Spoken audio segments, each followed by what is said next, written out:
Welcome to Sports Slumber. Before we begin, take a moment to find a comfortable position. Let your shoulders drop away from your ears. Unclench your jaw. Feel the weight of your body sinking into the mattress, supported and safe. Allow your eyes to close or simply soften your gaze as we prepare to drift away from the noise of the day. Tonight, we are going to a place of absolute focus and profound quiet. We are going to step into the stillness of a sanctuary where the only sound is the rhythmic, hypnotic beat of a bouncing ball and the soft swish of a net. We are going to explore the world of Kobe Bryant, not through the roar of the crowd or the bright lights of the arena, but through the peaceful solitude of the early morning hours where legends are built in the dark. There is no rush here. There is no scoreboard ticking down. There is only the calm, steady flow of time and the comforting repetition of a craft perfected in silence. You can drift off whenever you are ready. The story will be here, humming along like a quiet fan whenever you wish to return. Imagine you are standing in the center of a vast, dim gymnasium. The air is cool and still, carrying that distinct, nostalgic scent of polished maple wood and old leather. It is a smell that feels like a memory, grounding you in this space. The room is cavernous, the ceiling lost in the shadows high above, but down here on the court, it feels intimate and enclosed. The only light comes from a few amber safety lamps high on the walls, casting a warm, golden glow across the floorboards.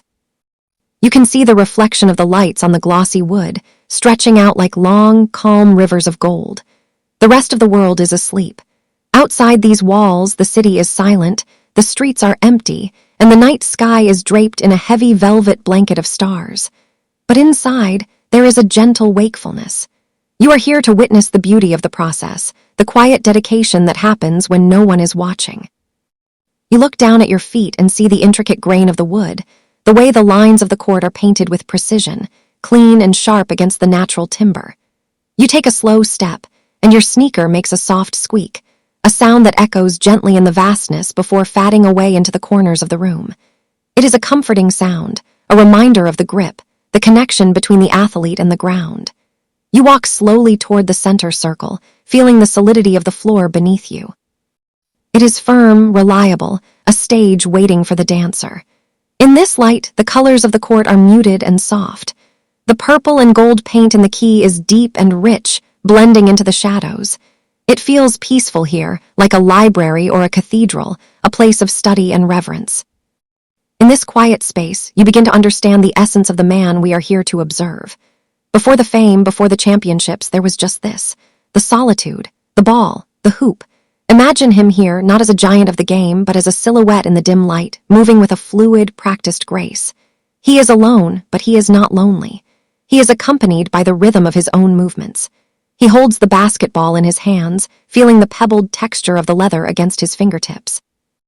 It is a familiar sensation, a tactile language he has spoken since he was a child.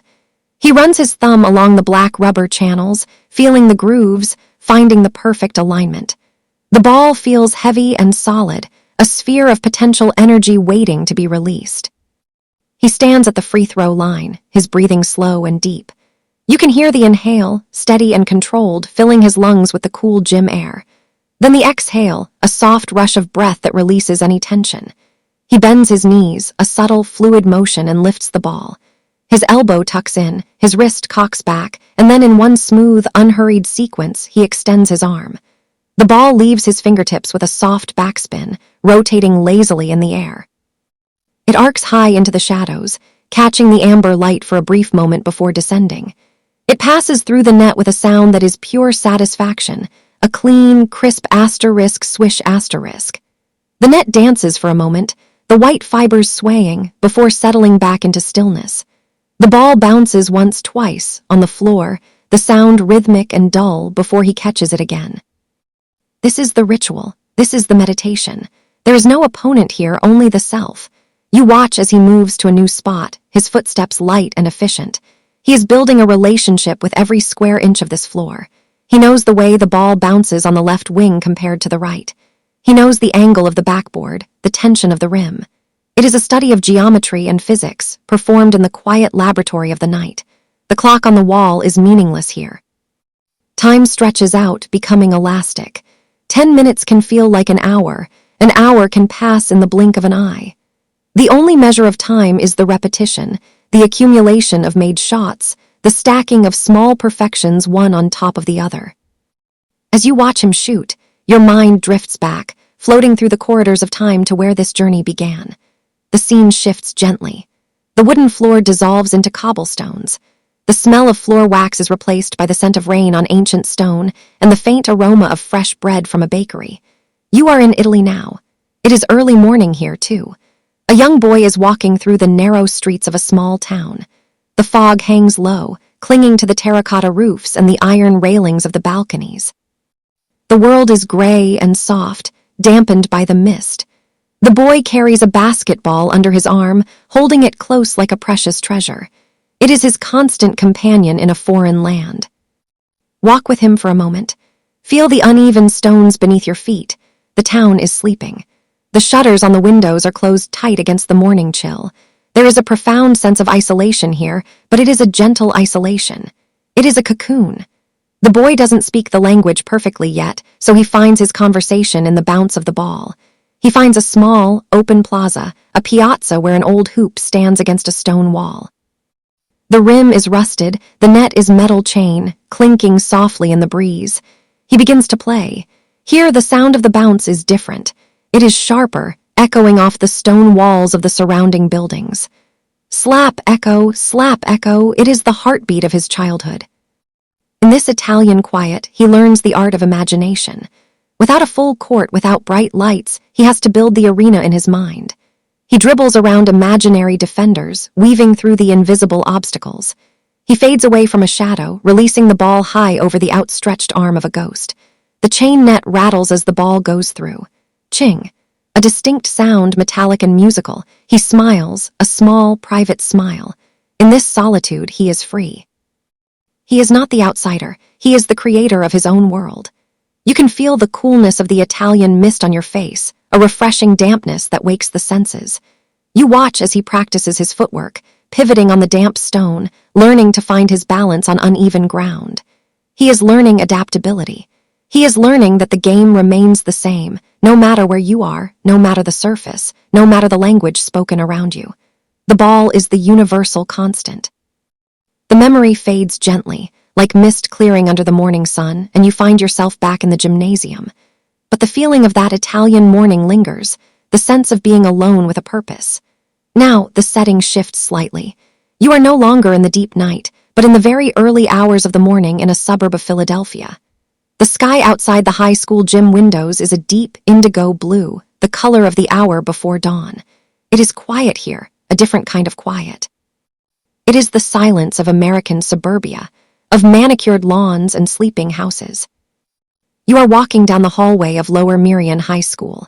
The floors are polished linoleum, reflecting the dim overhead lights. The lockers line the walls, row after row of silent sentinels, painted in maroon. It is so early that the janitors haven't even finished their first rounds. You can hear the distant hum of the heating system, a low vibration that runs through the building. You push open the double doors to the gym, and there he is again. The teenager now. Taller, leaner, but with that same focused intensity. He has arranged with the custodian to be let in before school starts. While his classmates are still deep in their dreams, he is here, lacing up his sneakers. Sit on the bottom row of the bleachers. The wood is cool and smooth. Watch the ritual of preparation. He ties his shoes with deliberate care, pulling the laces tight, ensuring the knot is secure. He stands up and shakes out his legs. He wears a simple gray t-shirt and loose shorts. There is no fanfare. He picks up the ball and begins to dribble. The sound is loud in the empty gym, a rhythmic drumming that wakes up the space. Thump, thump, thump. He starts close to the basket, working on his touch, right hand, left hand, gently banking the ball off the glass. He is exploring the angles again, reacquainting himself with the geometry. The light outside begins to shift. The deep indigo slowly softens to a lighter blue, then to a pale gray. You can see the large windows high up on the wall beginning to glow with the approaching day. But he does not look at the windows. His eyes are locked on the rim. He is in a trance of repetition. He shoots, he retrieves, he returns to the spot, he shoots again. It is a loop, a continuous cycle of effort and reward. You notice the sweat beginning to glisten on his forehead. It is a physical manifestation of his work, a quiet testament to the energy he is pouring into this empty room. There is a peacefulness in this exertion. It is not frantic, it is not desperate. It is steady like the flow of a river. He is building a foundation brick by brick, shot by shot. You can feel the calmness radiating from him. He is exactly where he wants to be. The rest of the world can have the sleep, the parties, the distractions. He has this. He has the squeak of the sneaker, the feel of the leather, the arc of the ball. He has the sanctuary of the gym. You watch as he moves to the three-point line. He pauses, wipes his hands on his shorts, and sets his feet. He visualizes the shot before he takes it. You can almost see the line of trajectory he is painting in his mind. He rises up, a smooth, vertical leap, and releases. The ball sails through the air, a perfect rotation, and snaps through the net. The sun has risen now. A beam of natural light cuts across the dusty air of the gym, illuminating the floating motes of dust like tiny stars. The school is waking up. You can hear the faint sounds of doors opening, of voices in the distance. The sanctuary is about to be breached by the day, but for these few hours it belonged entirely to him. And in your mind, you hold on to that image, the boy, the ball, and the morning light, perfectly balanced in a moment of pure focus. Let us drift forward now, carried by the gentle current of time. The scenery changes again. The air becomes warmer, balmier. There is a scent of salt and ocean spray on the breeze. Palm trees silhouette against a twilight sky that is painted in hues of violet, orange, and pink. We are in Los Angeles. The traffic hums in the distance, a steady white noise that sounds like the ocean. We are moving toward a new sanctuary, a professional facility tucked away in the sprawling city. It is late at night again. The cycle has returned to the darkness. You walk through the glass doors of the training center. The air conditioning is humming, keeping the air cool and crisp. The lighting here is brighter, cleaner, more clinical than the high school gym. The floors are pristine, the logos shining, but the essence is the same. It is still just a court. It is still just a basket. And he is still here. He is a young man now, a rookie, surrounded by giants, but in this moment he is alone. He is driven here while the city sleeps, navigating the winding roads of the hills, the headlights of his car cutting through the dark, guided by an internal compass that points always to this place. You find a quiet corner to observe. He is working on his footwork. He is not shooting yet. He is moving without the ball, practicing the intricate dance steps of the game. He pivots, he jabs, he spins. He is ghost boxing, fighting an invisible opponent who is faster, stronger, taller. He is teaching his body to react without thinking. You watch the precision of his feet. He places them with the accuracy of a ballet dancer. Every step is calculated. Every shift of weight is intentional. He does this over and over again. Pivot, jab, spin. Pivot, jab, spin. It is hypnotic to watch. It is like watching a wave crash against the shore, retreat, and crash again. Endless, rhythmic, powerful. He stops to wipe his face with his jersey. He looks tired, but it is a good tired. It is the exhaustion of a day well used. He walks over to the sideline and picks up a water bottle. He takes a long drink, his chest heaving slightly. In the silence of the facility, you can hear the hum of the refrigerator in the corner, the distant wail of a siren miles away, the settling of the building. He puts the bottle down and picks up the ball. The sound of the bounce returns. Thump. It is a reassuring sound. It says, I am here, I am working, I am preparing. He begins to practice a specific move. He drives to the elbow, stops on a dime, pumps fake, and leans in. He does it in slow motion first, breaking the movement down into its component parts. The drive, the stop, the fake, the lean. He examines each frame of the movie, looking for inefficiencies, looking for wasted energy. He adjusts the angle of his foot. He adjusts the height of the ball. Then he speeds it up. A little faster, then faster, until it is a blur of motion, a lightning strike. He does it again, and again, and again. He is carving the neural pathways deep into his brain so that when the moment comes, the body will know what to do before the mind even has time to ask. As you watch him, you realize that this is not just practice. This is a form of worship. He is paying homage to the game by giving it everything he has. He is honoring the gift by refining it until it shines. The loneliness of the gym is not a burden, it is a privilege. It is the only place where he can be truly honest with himself. The rim doesn't lie. If the shot is short, it's short. If it's left, it's left. The feedback is instant and objective. There is comfort in that truth. In a world full of opinions and noise, The court is a place of absolute clarity. The night deepens. The shadows lengthen across the floor. He moves to the baseline. He is practicing a fadeaway jumper. He jumps away from the basket, creating space, his body drifting backward while his eyes remain locked on the target. It is a difficult shot, requiring immense balance and core strength. He misses the first one. It clangs off the back rim. He chases the rebound, dribbles back to the spot, and tries again. Misses again. Short. He doesn't get frustrated. He just analyzes. He adjusts his lift. He adjusts the release point. The third time, it rattles in. The fourth time, it swishes. The fifth time, it swishes. He has found the groove. He stays in that groove, riding the wave of rhythm. You feel a sense of heaviness in your own eyelids as you watch the repetitive motion. Up and down, jump and land. The rhythm is soothing like a rocking chair. The squeak of the shoes becomes a lullaby. The bounce of the ball is a heartbeat. You are safe here in the presence of this dedication. There is nothing you need to do, nothing you need to achieve. You are simply a witness to the quiet grandeur of effort. You can let go of your own day, your own worries. They cannot reach you here. You are protected by the walls of the gym, by the sanctity of the work. Imagine now that the lights in the gym are dimmed even further. Only one light remains on, casting a spotlight on the hoop. The rest of the court falls into shadow. He is still there, a silhouette in the pool of light. He is shooting free throws now to end the night. The most simple yet most psychological part of the game. He stands at the line. The routine is identical every time. 3 dribbles, a deep breath, a pause, the shot. You can count along with him in your mind. 1, 2, 3, breathe, shoot. 1, 2, 3, breathe, shoot. It is a mantra. It is a way of quieting the mind, of blocking out the world. He makes 10 in a row, then 20. He has a number in his head that he must reach before he can leave, a contract he has made with himself. You don't know the number, but you know he won't break the promise. You watch the ball travel the same arc over and over. It is like a pendulum swinging, marking the passage of time. The night is turning toward morning. The cycle is about to begin again. But for now, there is only this moment. The ball, the breath, the net. The scene dissolves slowly, fading to black, and then reemerges in a new location. A house in the hills. It is quiet, wrapped in the stillness of the pre-dawn hours. Inside, the house is dark, save for the faint glow of a nightlight in the hallway. You are floating through the silent rooms. You see the comfortable furniture, the family photos on the walls, the signs of a life lived. But there is movement. A figure moves silently through the house, careful not to wake anyone.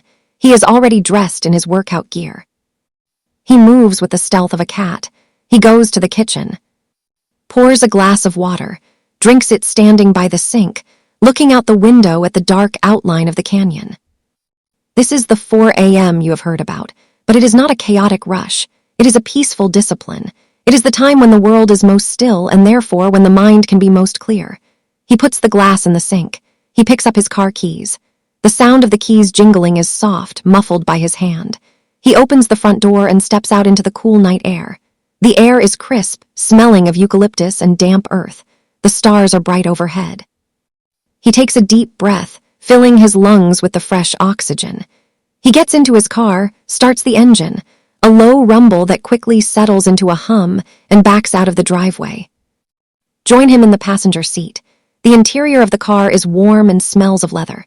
The dashboard lights cast a soft green glow. The radio is off. He prefers the silence, or perhaps he is listening to music in his head, a playlist of focus. The drive down the canyon roads is winding and smooth. The headlights sweep across the trees and the guardrails. You pass sleeping houses, their windows dark. You are moving through a world that is paused. There is a sense of secret knowledge in being awake at this hour. You know something the rest of the world doesn't. You know the peace of the beginning. The car moves onto the highway. It is nearly empty. Just a few long-haul trucks in the slow lane, their red taillights trailing like ribbons in the dark. He drives with a relaxed hand on the wheel. He is not rushing. He is simply on his way. This commute is part of the ritual, too. It is the transition zone, the bridge between the comfort of home and the rigor of the gym. It is a time to visualize the day ahead, to set intentions, to mentally rehearse the movements he will perform.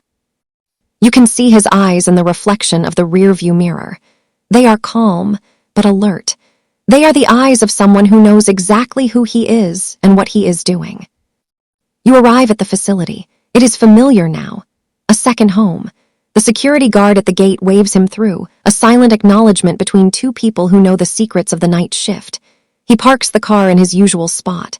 The engine cuts off and silence rushes back in to fill the space. He sits for a moment in the quiet car, gathering himself. Then the door opens and the cool air rushes in. He steps out, grabs his bag, and walks toward the entrance. The sound of his footsteps on the pavement is crisp and clear. Click, click, click. Inside, the lights flicker on as he enters the gym. Banks of lights, row by row, illuminating the court. The sound of the electricity engaging. The court wakes up. It gleams under the lights, waiting for him. He drops his bag on the sideline. He sits on the bench and changes his shoes. He unzips his warm-up jacket. He walks to the ball rack and picks up a ball. He steps onto the court. And then it begins. The first dribble. It echoes louder than anything else in the world. It is a declaration. I am here. He starts close to the rim again, form shooting. One hand, knees bent, follow through, swish, the net snaps, he retrieves the ball. He moves a step back. One hand, knees bent, follow through, swish. It is mechanical yet beautiful. It is the dismantling of a complex action into its simplest, most pure components. He is stripping away the noise, the ego, the doubt. He is left with only the mechanics, physics, biology, will. As he works, you notice the details of the environment, the way the light reflects off the backboard glass, the dust gathered in the corners of the gym where the mop doesn't reach, the banners hanging from the rafters, shadowy and indistinct in the upper gloom, the air currents from the vents moving the banners ever so slightly, the smell of rubber and sweat beginning to rise. It is a sensory cocoon.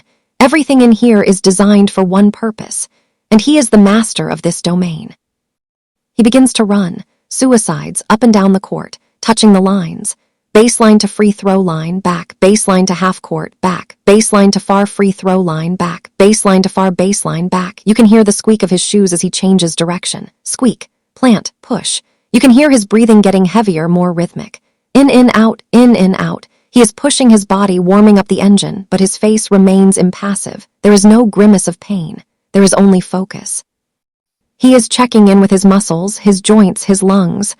Are you ready? He asks them. Yes, they reply. He finishes the run and walks it off, hands on his hips, chest rising and falling. He walks a slow circle around the center court logo. He is regulating his heart rate, bringing it down through sheer will. He takes a drink of water. He wipes his face. He is ready for the skill work. Now imagine the camera of your mind zooming in very close. See the texture of the basketball in his hands, the thousands of tiny pebbles that give it grip, the deep black lines, the gold lettering of the brand. See his hands, the long fingers, the taped joints, the calluses. These are the tools of his trade. He spins the ball on his finger, a moment of playfulness in the midst of the work. The ball blurs, a spinning orange globe. He catches it, slaps it hard. The sound is sharp. He drives. He is working on the mid-range game today, the lost art. He moves to the elbow. He visualizes a defender leaning into him. He feels the phantom pressure.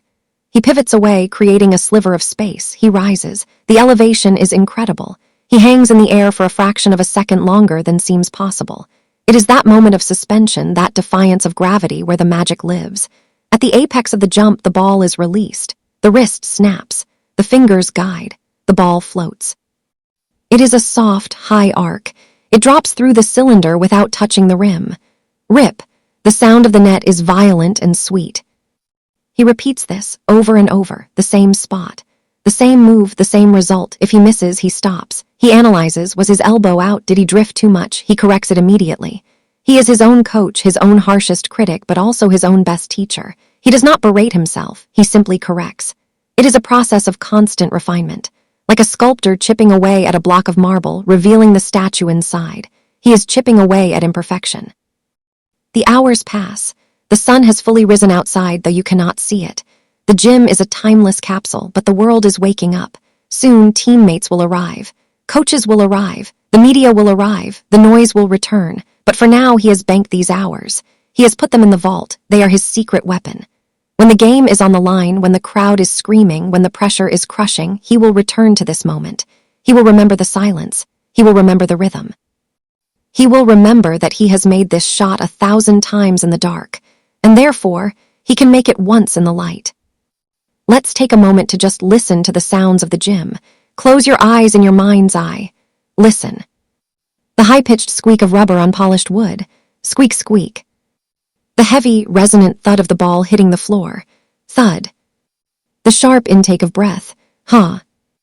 The snap of the net. Swish. The silence in between. The hum of the lights. The distant settle of the building.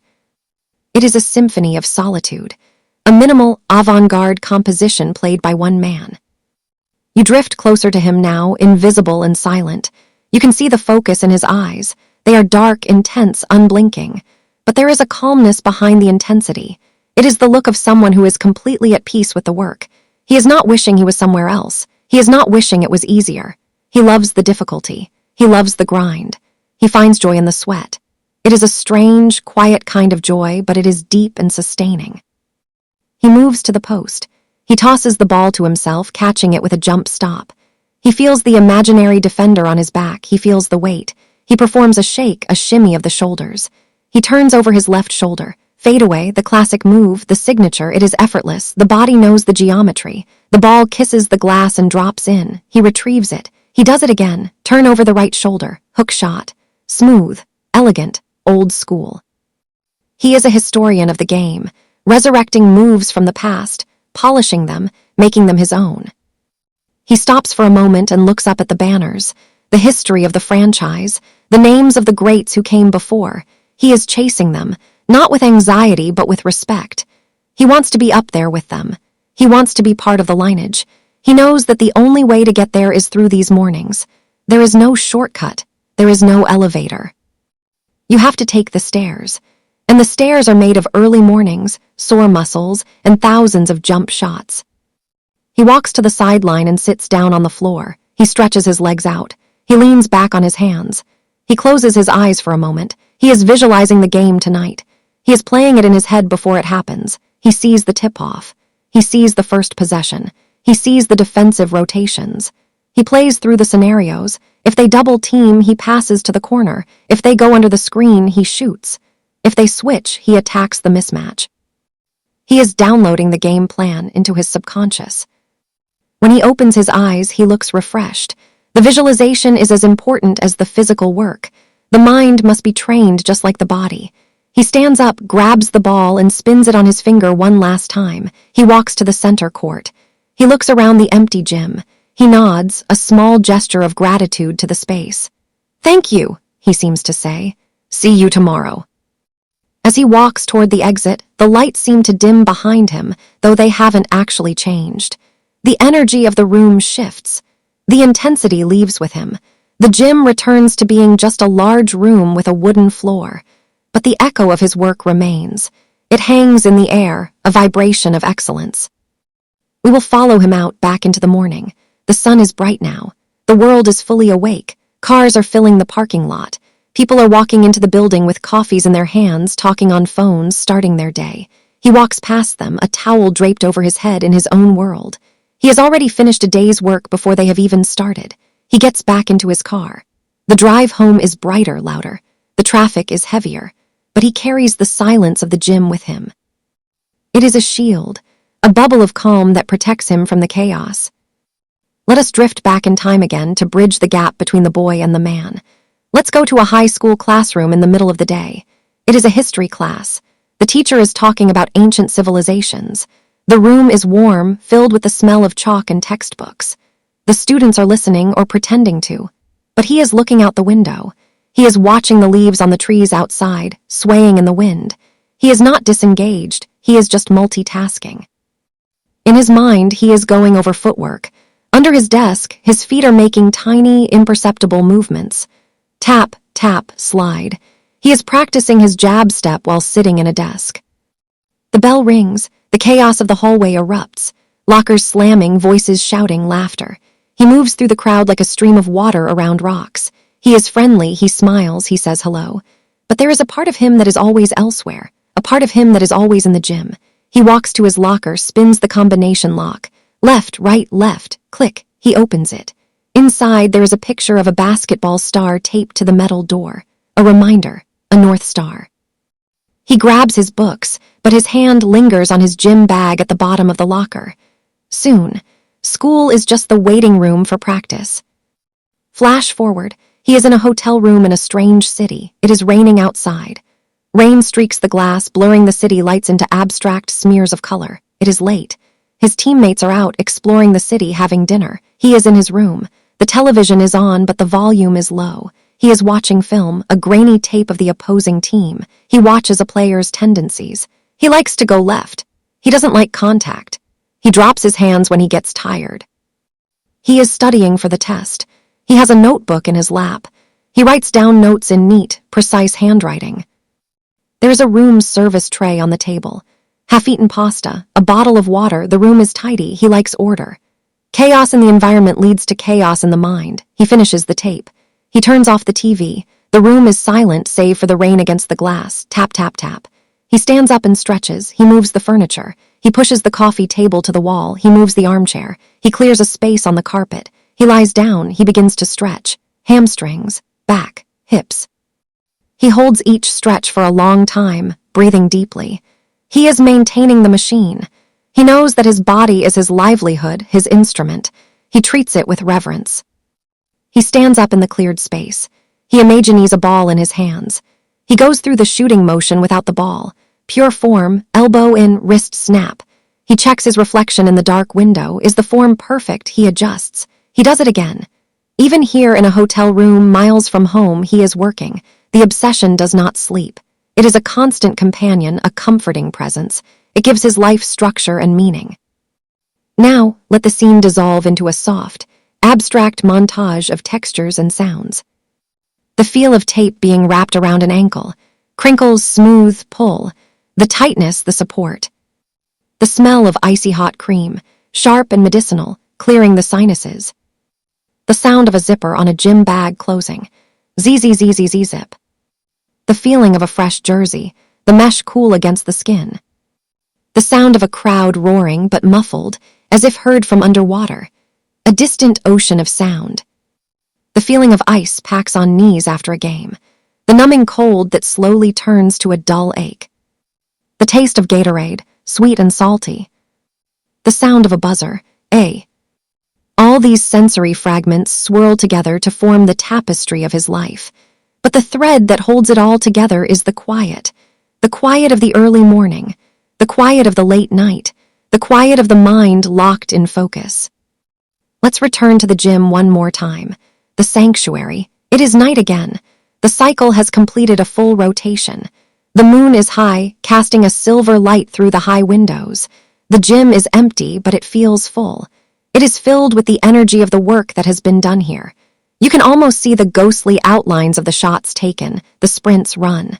The floor holds the memory of the movement. You walk to the center of the court and lie down on your back, looking up at the rafters. The wood is hard beneath you, but it feels supportive. You are in the heart of the temple. You breathe in the cool air. You feel a profound sense of peace. You understand now. It wasn't about the trophies. It wasn't about the fame. It was about this. The purity of the effort, the beauty of the discipline, the love of the game. As you lie there, you can hear a faint sound. Bounce, bounce, bounce. Is it a memory? Is it a ghost? Or is it just the heartbeat of the legend echoing forever in the halls of history?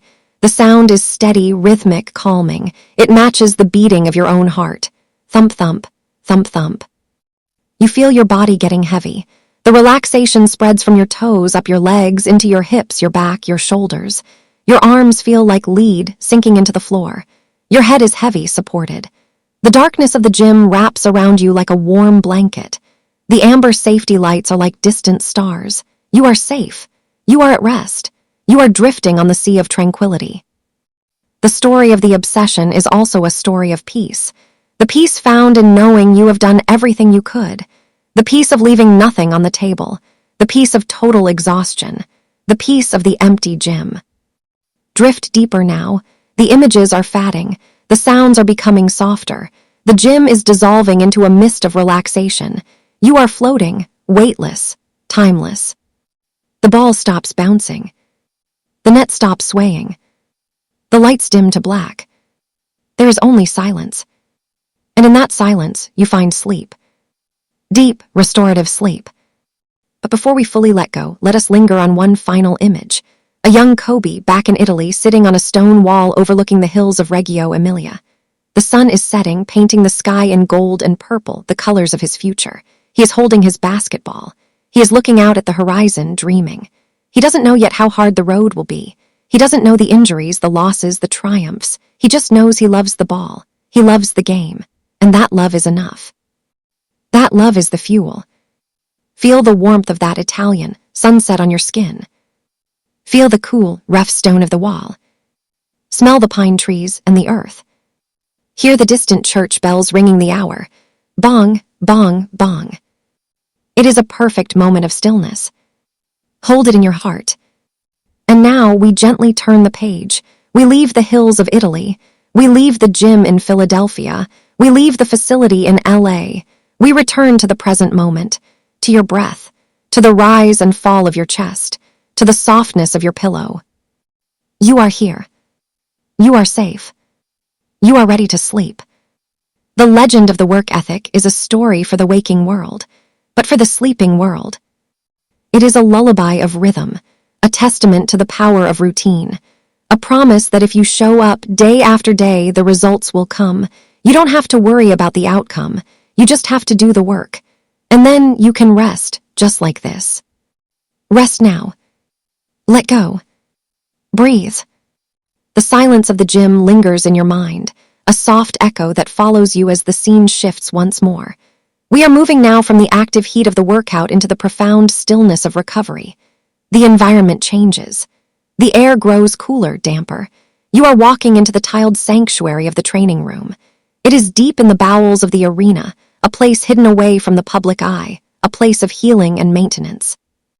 The lights here are fluorescent but dim, casting a clean, white glow on the ceramic tiles. You can smell the faint, sharp scent of eucalyptus and the clean aroma of fresh towels.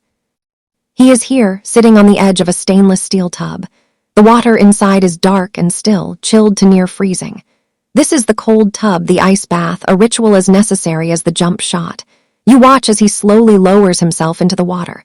There is no flinching. He has made peace with the cold long ago. He slides in until the water reaches his chest, the ice cubes clinking softly against the metal sides of the tank.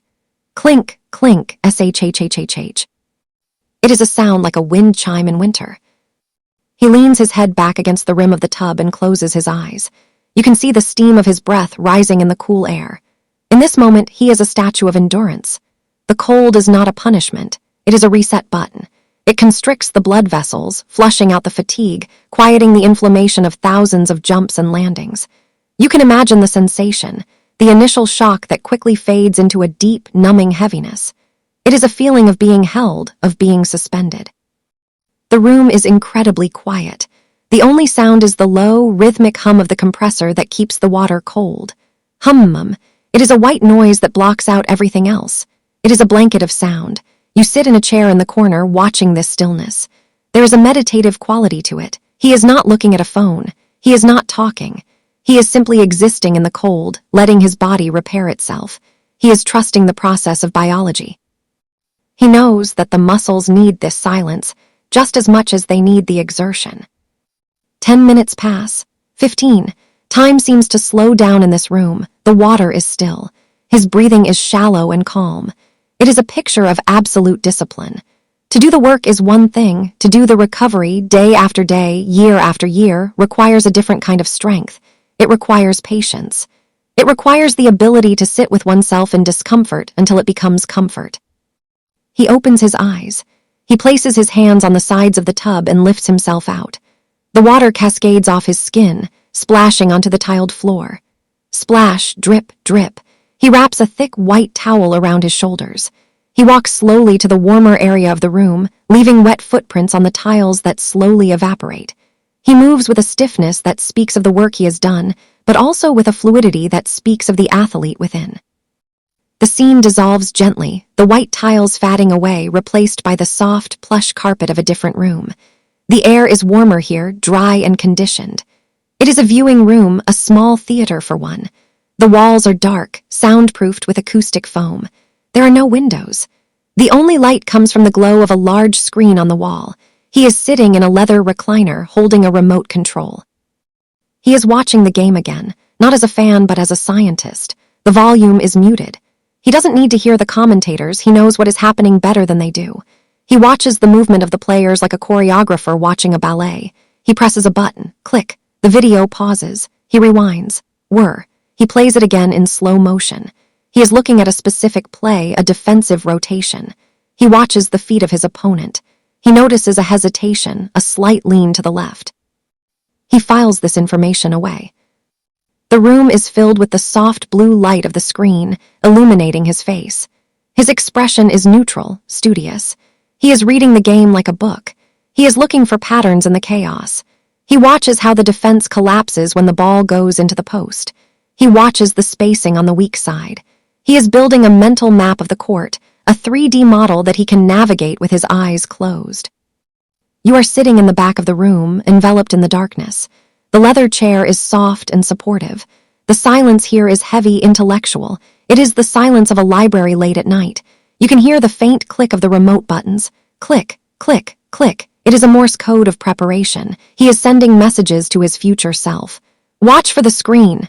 The lane opens up here. He tips his hand before he passes. He picks up a notebook from the table beside him. The pages are filled with diagrams, circles and X's and arrows drawn in black ink. He uncaps a pen and makes a note. The sound of the pen scratching on the paper is loud in the quiet room. Scritch, scratch. He is translating the visual into the tangible. He is writing the script for the next performance. This is the hidden workload. The hours spent in the dark, staring at a screen, straining the eyes to see the smallest details. It is tedious work. It is repetitive, but he loves it. He loves the puzzle. He loves the feeling of solving the riddle of the defense.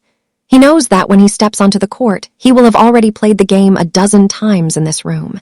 He will have seen every possibility. He will be prepared for every outcome. The blue light flickers on his face, shifting as the scene on the screen changes. Shadows dance across the walls. The room feels cozy, a bunker of knowledge. You feel safe here, protected by his diligence. There is no anxiety in this preparation, only the calm assurance of being ready. You watch him for a while longer, the rhythm of asterisk play, pause, rewind asterisk becoming a hypnotic loop.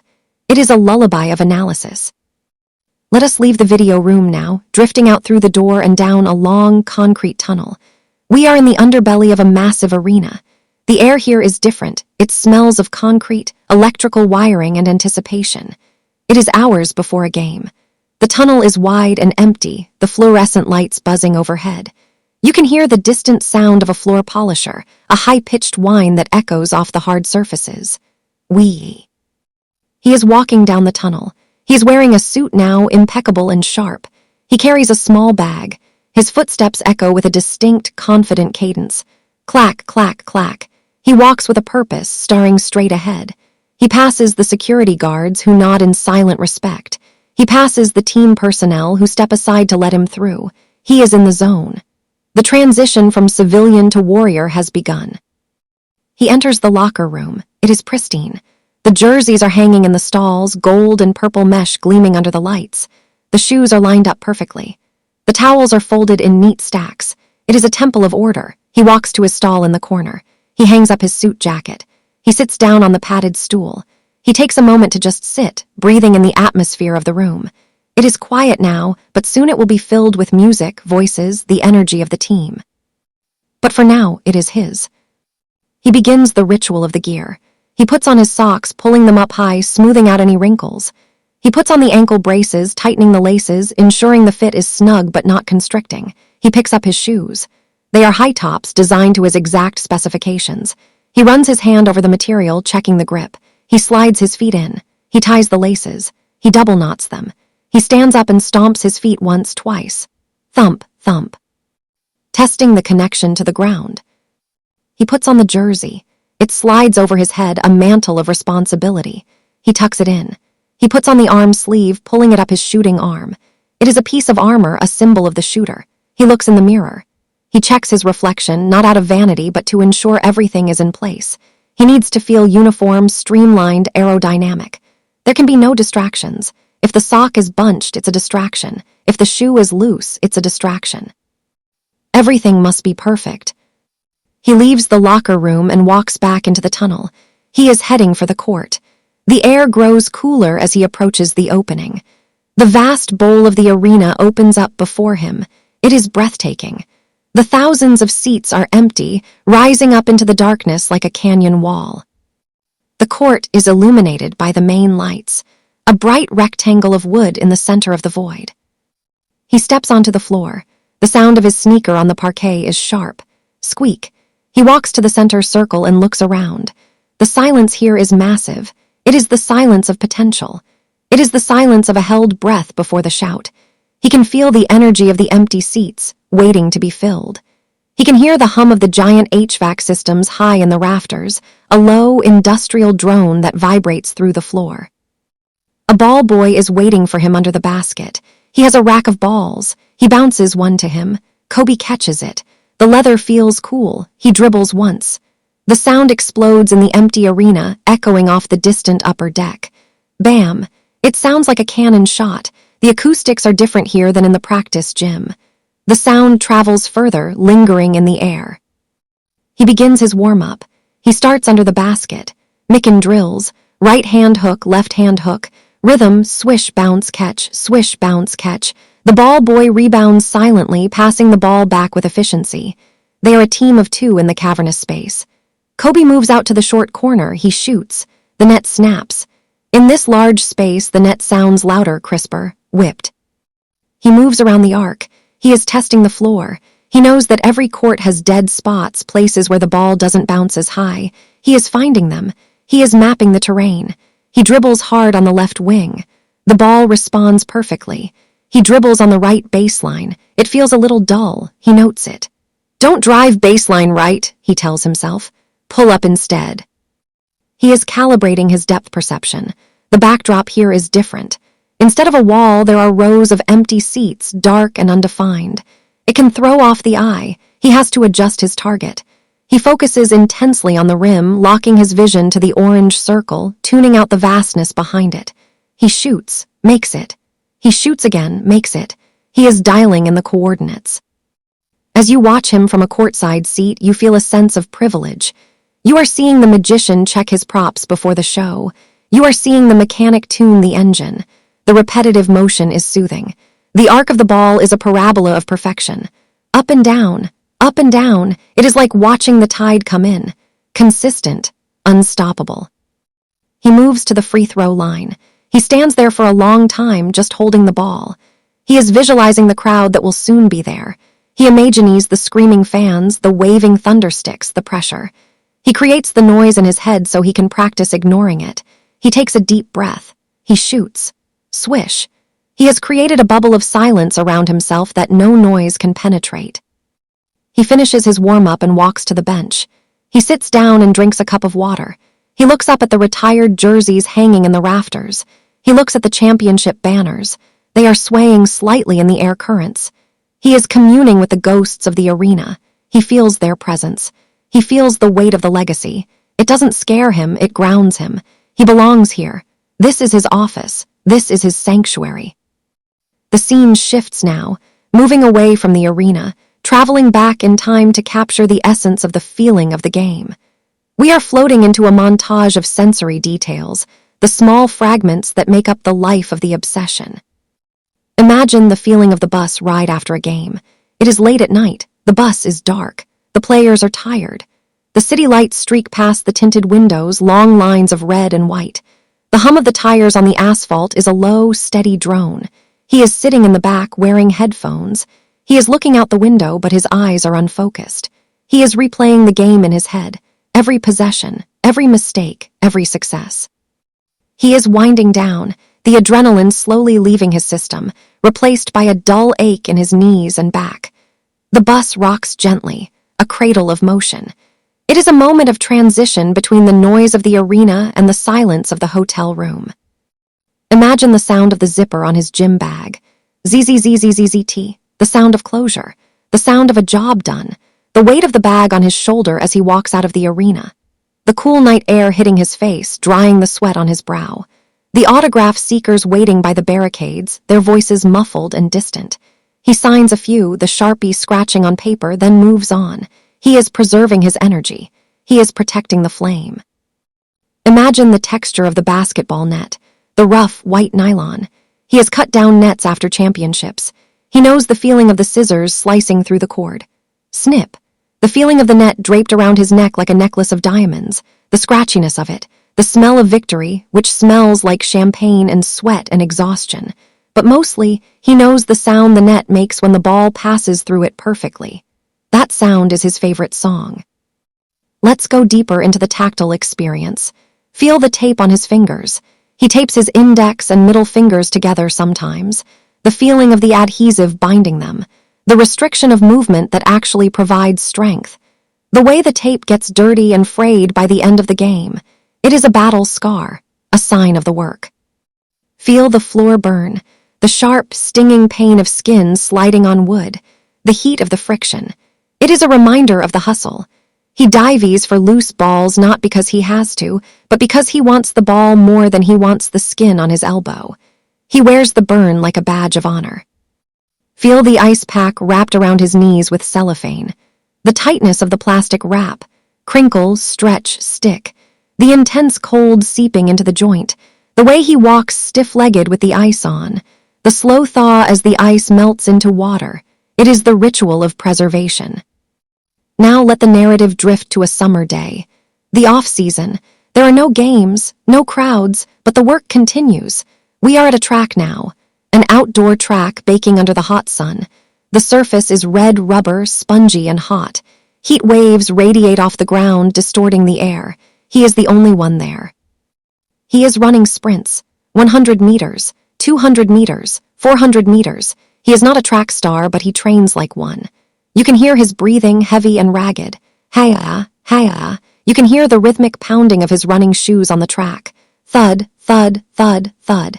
He is pushing his cardiovascular system to the limit. He is building the engine that will power him through the fourth quarter in June. He stops, hands on his knees, sweat dripping from his chin onto the red track. The sun beats down on his back. He is suffering, but he is smiling internally. He knows that his opponents are on vacation. They are on beaches. They are sleeping in. He is here in the heat, in the pain. And that knowledge gives him strength. He stands up, wipes his face, and walks back to the starting line. He does it again. The scene fades from the bright red track to the cool gray interior of a weight room. The air is metallic, smelling of iron and rubber mats. The sound of clanking metal dominates. Clang, clatter. He is lifting weights, not for vanity, but for armor. He is building the shoulders that will take the contact. He is building the legs that will provide the lift. Watch the slow, controlled movement of the bench press. The bar lowers to his chest. Touch, he explodes up. Push, he exhales sharply. PSHHH, he racks the weight. Clang.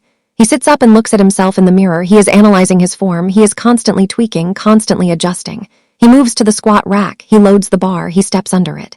He feels the heavy, cold steel across his trapezius muscles. He lifts it off the rack. He descends, deep, controlled. He rises. This is the foundation. The house is built on this concrete. You watch the repetition. Set after set, rep after rep. It is monotonous to the outsider, but to him it is a symphony of progress. Every rep is a penny in the bank. Every drop of sweat is an investment. The weight room is a solitary place for him. He prefers to lift alone or with a trusted trainer. He doesn't want conversation. He doesn't want music blaring. He wants to hear his own breath. He wants to feel the burn in his muscles. He wants to be present with the effort. Let's travel now to a quiet moment in the middle of a chaotic season. It is a flight on the team plane. We are 30,000 feet in the air. The cabin is dark. Most of the players are sleeping, their blankets pulled up to their chins. A few are playing cards in the back, their voices low whispers. He is sitting in his window seat. The window shade is open. He is looking out at the stars. Below him, the country is a patchwork of darkness and clusters of light. Cities, towns, lonely farmhouses. He is flying over the world he has conquered. But he doesn't feel like a conqueror. He feels like a student. He has a book in his lap, a biography of a great leader or a book on mindfulness or a study of great sharks. He is always feeding his mind. He turns the page quietly. The paper rustles softly. He takes a sip of water. He adjusts his blanket. He looks back out the window. The engine of the plane is a constant, soothing roar, roo-woo-war. It vibrates gently through the seat. It is a white noise machine that helps him think. In this tube of aluminum hurtling through the stratosphere, he finds a strange kind of peace. He is unreachable here. No phones ringing. No media questions. Just the sky, the stars, and the book. He closes his eyes for a moment. He visualizes the next city, the next arena, the next opponent. He sees the court in his mind. He walks through the game plan. He is never truly off the clock. But this mental work is not stressful, it is comforting. It is the framework of his life. Without it, he would be lost. With it, he is found. The plane hits a pocket of turbulence. It bumps gently. He doesn't open his eyes. He is relaxed. He flows with the movement. He has learned to be like water, adaptable, fluid. If the plane shakes, he shakes with it. If the game changes, he changes with it. We descend from the clouds now, back to earth, back to the hardwood. It is practice time, not a solo workout, but a full team practice. The gym is loud with the squeak of 20 pairs of shoes. Squeak, squeak, squeak. The sound of bouncing balls is a chaotic drum roll. Coaches are yelling instructions. Move your feet. Hands up. Box out. He is in the middle of it all. He is the conductor. He is barking orders, pointing fingers, physically moving his teammates into position. He is intense. He is demanding, but watch closely. Beneath the intensity, there is a joy. He loves the competition. He loves testing his teammates. He wants them to be great, so he pushes them. He drives to the hoop. He gets fouled hard. He hits the floor. Thud. He bounces back up immediately. He doesn't complain. He loves the contact. It makes him feel alive. He claps his hands. "Let's go again," he shouts. He is the engine of the practice. The energy radiates from him. You watch him play defense. He gets low, he slaps the floor, smack. He locks eyes with the ball handler. He is daring them to try him. He slides his feet with incredible speed. Slide, slide, slide. He anticipates the pass and deflects it.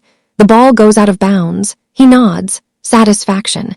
Defense is about will, and his will is iron. The practice ends. The other players are exhausted. They bend over, hands on knees, gasping for air. He is standing tall. He is still fresh. He could go for another hour. He grabs a ball and starts shooting free throws while the others drink water. He is sending a message. I am still here. I am still working. The coach blows the whistle. Practice is over. The players drift toward the locker room. He stays. He always stays. He has to make his shots. He has to finish the cycle. The gym quiets down again. The chaos recedes. The silence returns. And we are back to the familiar rhythm. Bounce, shoot, swish. It is a loop that never ends, and in that loop, there is eternity. Let's pause and focus on the hands that built the legend. Imagine them resting on a table. They are large with long, slender fingers. They are scarred. The knuckles are swollen from years of jamming fingers and catching balls. The skin is rough. These hands tell a story. They have held trophies. They have signed million-dollar contracts. They have shaken hands with presidents, but mostly they have held a basketball. Imagine him tapping his own fingers. It is a delicate operation. He tears the thin white tape with his teeth. Rip. He winds it around the joint. Delicately, precisely. He flexes the finger to check the mobility. It is a surgical procedure performed daily. He trusts his own hands more than anyone else. He knows exactly how much tension he needs. Imagine him gripping the ball, the fingertips spread wide, the thumb anchoring the hold. He can palm the ball easily, waving it around like a grapefruit. The control is absolute. The ball is an extension of the hand. It is not a separate object. It is part of his limb. When he dribbles, the ball seems to adhere to his hand on the way back up. It is a magnetic connection. Now shift the focus to the feet, the foundation. The sneakers are high-tech marvels of foam and rubber, but inside the feet are battered. Blisters upon blisters, calluses that are thick and hard, toenails that have turned black and fallen off, the price of the pivot, the cost of the sudden stop. He takes care of his feet religiously. Massages, ice baths, custom orthotics. He knows that if the feet go, the game goes. You watch him lacing up a fresh pair of shoes, the smell of the new glue, the stiffness of the new leather. He walks around, breaking them in, bending the toe box, flexing the sole. He needs them to be responsive. He needs to feel the floor. The floor is his canvas, the maple wood, hard yet forgiving. He knows every inch of the parquet at the Staples Center. He knows how it feels when the hockey ice is underneath it, a little harder, a little colder. He knows how it feels in June compared to November. He respects the wood. He never walks on it with street shoes. It is sacred ground. As the sun begins to set in our narrative, casting long shadows across the imaginary court, we see him in a moment of stillness. He is standing at the center court logo. He is looking up at the scoreboard. It is blank and dark, but he sees the numbers. He sees the score. He is always keeping score.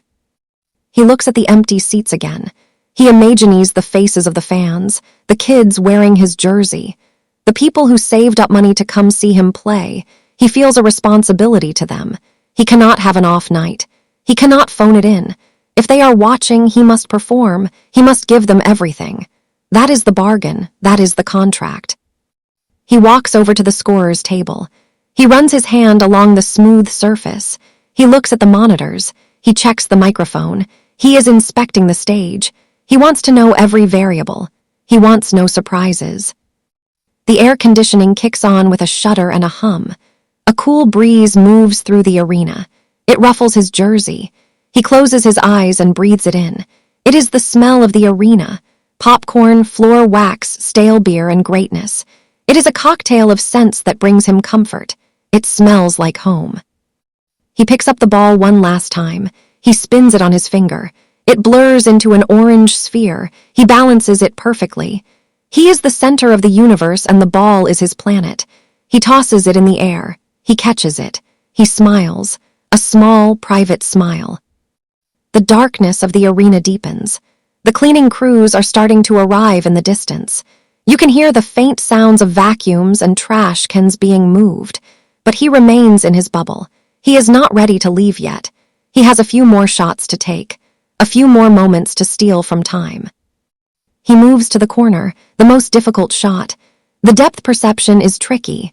The backboard is a sliver. He shoots. The ball arcs high, disappearing into the shadows of the upper deck before dropping back down into the light. Swish, nothing but net. He retrieves the ball. He moves to the other corner. Shoot, swish. Top of the key, shoot, swish. He is painting a masterpiece of efficiency. He is writing a poem with the basketball. And you are the only reader. The rhythm of the ball is slowing down now. The intensity is dialing back. He is cooling down.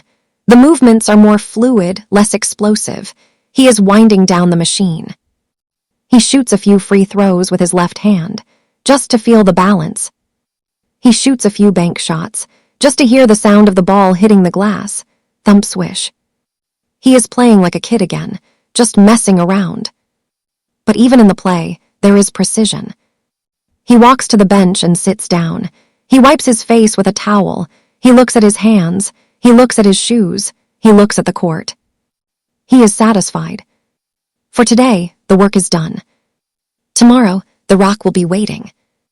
The hill will be waiting to be climbed again. But for now, he can rest. You feel the heaviness of the rest settling upon you. The narrative is slowing, the heartbeat of the story matching your own. The arena lights are dimming in your mind.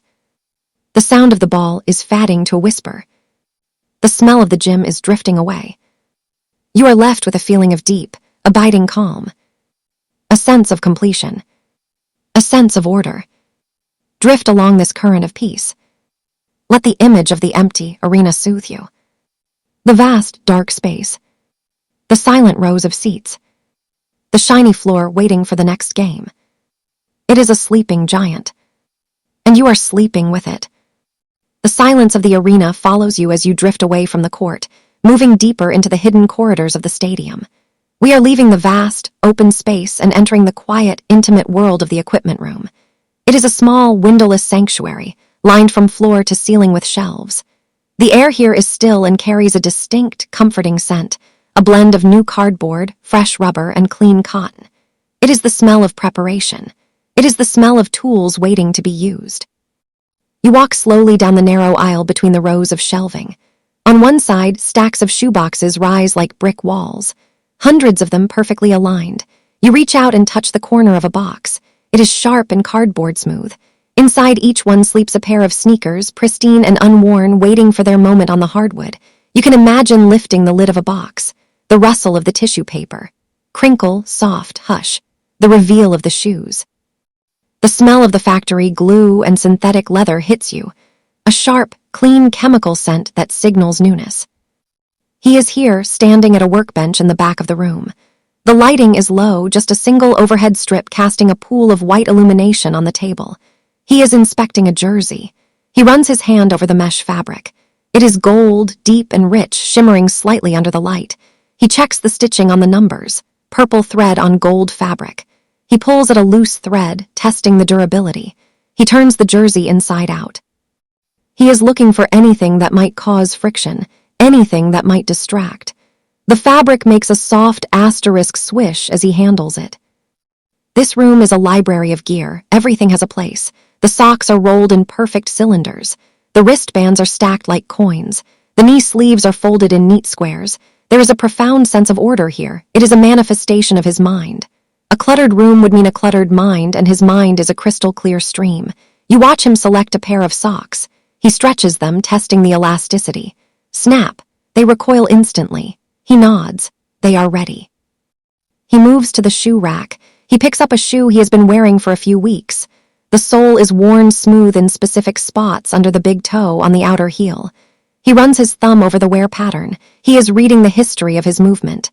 "I'm leaning too much on the heel," the shoe tells him. "I'm dragging the toe on the crossover," the scuff mark says.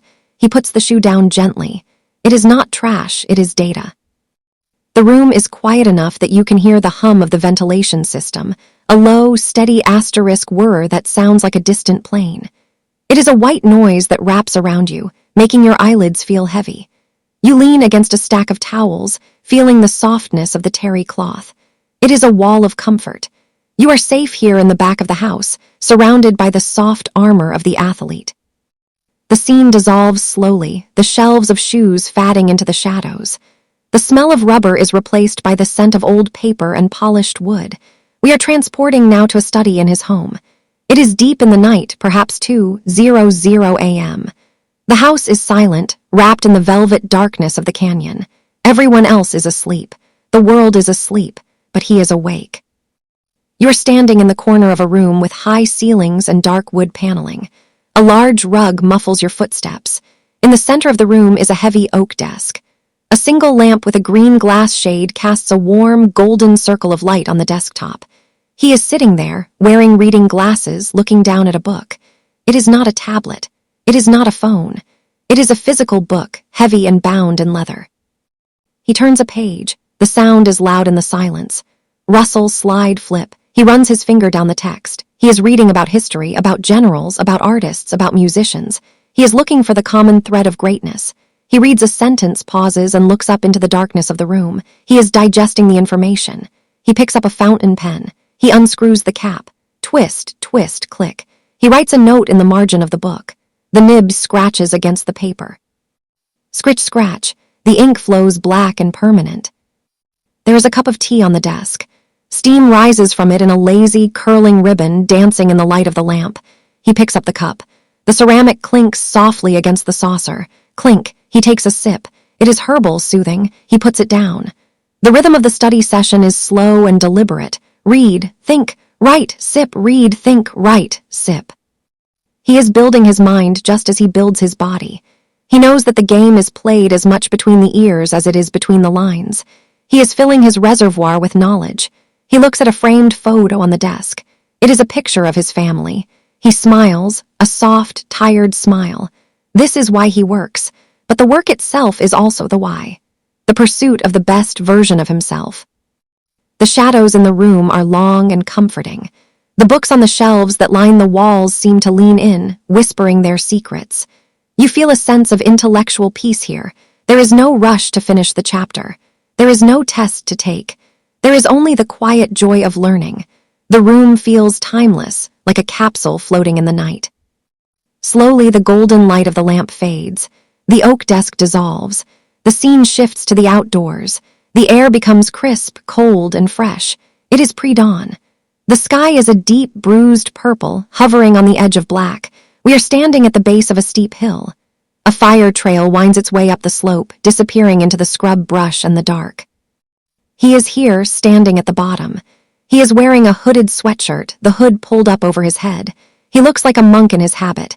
He is bouncing lightly on the balls of his feet, keeping his muscles warm. The ground beneath his feet is dirt and gravel. You can hear the crunch of the small stones as he shifts his weight. Crunch, crunch. He starts to run, not a sprint but a slow, steady, powerful jog. He begins the ascent. You float alongside him, effortless. The hill is steep. It requires focus.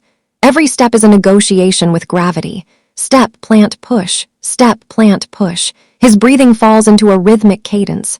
Hoo-ha, hoo-ha. 2 beats in, 2 beats out. It is the engine working. The world around you is silent except for the sounds of nature. A cricket chirps in the dry grass. An owl hoots in the distance, a lonely, haunting sound. The wind rustles through the eucalyptus trees, shaking the leaves. Shhhhhhh. The smell of the earth is strong here, dust, sage, and dampness. It is a primal smell. As he climbs higher, the city lights below begin to twinkle like a carpet of diamonds. The sprawl of Lowe's angels is asleep, a grid of electricity, but he is above it. He is climbing out of the smog, out of the noise, into the clear air of the summit. The higher he goes, the harder it gets.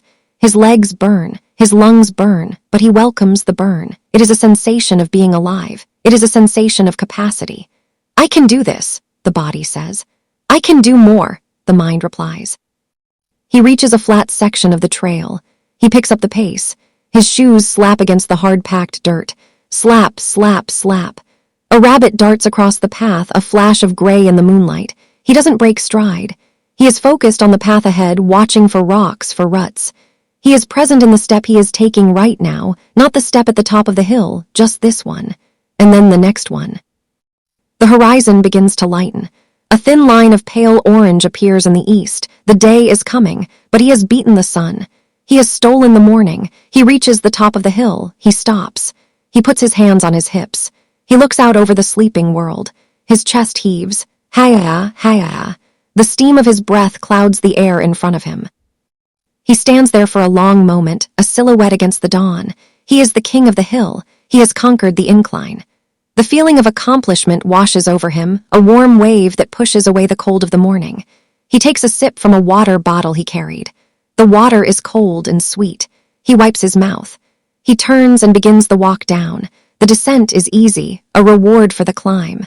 The gravel crunches softly. The birds are starting to sing now, a morning chorus to welcome him back to the world. Let the hill fade away. Let the purple sky dissolve into the soft, neutral colors of a stretching room. The floor is covered in foam mats. The light is diffuse and gentle. The air is warm, kept at a specific temperature to keep the muscles loose. He is lying on a mat, barefoot. He is stretching. This is the unglamorous part, the yoga, the Pilates, the maintenance. He moves his body into a long, twisting pose. He holds it. He breathes into the tightness. You can see the muscles in his back relax, lengthening under the skin. He closes his eyes. He is scanning his body internally. How is the left ankle? How is the right hip? He is having a conversation with his own anatomy. The room is silent. There is no clock ticking. Time is measured in breaths. Inhale, hold, exhale. He moves to a hamstring stretch. He reaches for his toes. He doesn't bounce. He just holds. He sinks deeper into the stretch with every exhale. It is a slow, melting sensation. The tension dissolves like sugar in hot water. He rolls over onto a foam roller, a cylinder of dense foam. He places it under his thigh. He rolls back and forth. Roll, pause, roll, pause. It is a self-massage. It works out the knots, the trigger points. It is not comfortable, but it is necessary. It is the ironing out of the wrinkles in the muscle fibers. He does this with the same intensity as he shoots a free throw. Precision, focus, intent. You lie down on a mat next to him in your mind. The floor is firm but yielding. You feel your own back relaxing against the ground. You watch the slow rise and fall of his rib cage. It is hypnotic, up and down, like the tide. You feel the tension leaving your own shoulders. You are learning that strength comes from flexibility, that power comes from recovery. He finishes the session with 5 minutes of total stillness. Corpse pose. Lying flat on his back, palms facing up, eyes closed. He is doing nothing. He is simply being. The body is absorbing the work. The nervous system is resetting. In this stillness, he is recharging the battery. You float in this quiet space with him. There is no sound, no movement, just peace. Now imagine a change of scenery. We are moving to a place of ultimate comfort, the interior of a private jet. It is night again. The team is flying home after a long road trip. The cabin is dimly lit with amber mood lighting. The seats are large, plush leather armchairs that swivel and recline. The hum of the engines is a constant, low-frequency vibration that lulls the body to sleep. Hum. He is sitting in his seat, wrapped in a soft cashmere blanket. The window shade is closed. He is not sleeping, but he is resting. He has headphones on, large noise-canceling ones that cover his ears completely. He is listening to music, not hype music, not loud beats, classical music, Beethoven, Mozart. The complex, weaving melodies soothe his brain. The violins rise and fall. The cellos hum. It is a mathematical beauty that appeals to him. He has a tablet in his lap, but the screen is off. He is just holding it. He is staring at the back of the seat in front of him, letting his mind drift. He is thinking about the season. It is a marathon, a long, winding river. There are rapids and there are calm pools. He is navigating the river. He feels the fatigue in his bones, a deep, heavy tiredness. But it is a good tiredness. It is the weight of purpose. A flight attendant walks by softly, carrying a tray of water bottles. She places one on his armrest. He nods slightly, a silent thank you. He doesn't take off his headphones. He is in his bubble. He unscrews the cap and takes a sip. The water is cool. He leans his seat back. The leather creaks softly. Kriyak. He closes his eyes. The plane hits a gentle bump, a sway. He moves with it. He is safe in the sky. He is suspended between cities, between obligations. For these few hours in the air, he belongs to no one. He is just a passenger. The freedom of the flight is delicious. He allows himself to drift towards sleep. His breathing deepens. His hand relaxes on the armrest. The music plays on, a soundtrack for his dreams. Let us leave him resting in the sky and travel back down to the ground, to a different kind of practice facility. It is summer. The gym is hot. The air is thick and humid. There is no air conditioning here. This is an old-school gym, a place of dust and history. The windows are open, high up on the walls, letting in shafts of dusty sunlight and the sounds of the city street outside. A car horn, a distant siren, kids laughing. He is here because he wants to feel the heat. He wants to sweat, and he is sweating. His gray t-shirt is soaked dark. He is working on his handle. He has two balls. He is dribbling them simultaneously. Thump, thump, thump, thump. The rhythm is complex. One high, one low, both high, both low, alternating. It sounds like a drum solo. He is staring straight ahead, not looking at the balls. He is looking at an imaginary defender. He moves forward, walking the length of the court, keeping the dribble alive. The balls are extensions of his arms. They bounce in perfect unison. He speeds up.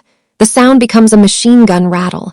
Rat-a-tat-tat. He slows down. The sound becomes a heartbeat. Thump, thump. He stops at the center line. He closes his eyes. He keeps dribbling. He is trusting his feel completely. He can sense where the ball is by the vibration in his hand, by the sound of the bounce. He crosses the ball over, left to right to left, eyes still closed. Swish, swish.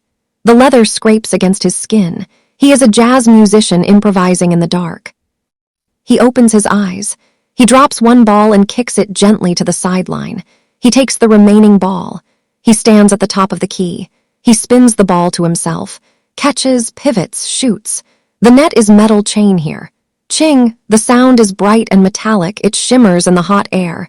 It reminds him of the playgrounds. It reminds him of the beginning. He walks to the ball. He picks it up. He wipes his forehead with his forearm. The heat is oppressive, but he ignores it. He uses it. He imagines the heat is the fourth quarter defense. He imagines the humidity is the fatigue. He pushes through it. He takes another shot. Ching. He walks over to a cooler on the sideline. It is an old, red plastic cooler. He opens the lid. Ice and water swirl inside. He dips a towel in the icy water. He wrings it out. Splosh, drip. He wraps the cold towel around his neck. The sensation is shocking and wonderful. The cold seeps into his spine. He closes his eyes and exhales. Ah, a moment of pure relief in the furnace. He sits on the bleachers for a minute. The The wood is old and splintered. He looks at the dust motes dancing in the shafts of sunlight. He listens to the city outside. He feels connected to the world, yet separate from it. He is the monk in the marketplace. He is in the world, but not of it. He is of the game. The scene fades from the hot, dusty gym to a sterile, white room, a doctor's office. It is quiet, clinical. He is sitting on the exam table. The paper crinkles under him. Crinkle. He is looking at an X-ray on the light box on the wall. The doctor is pointing at something. A bone. A ligament.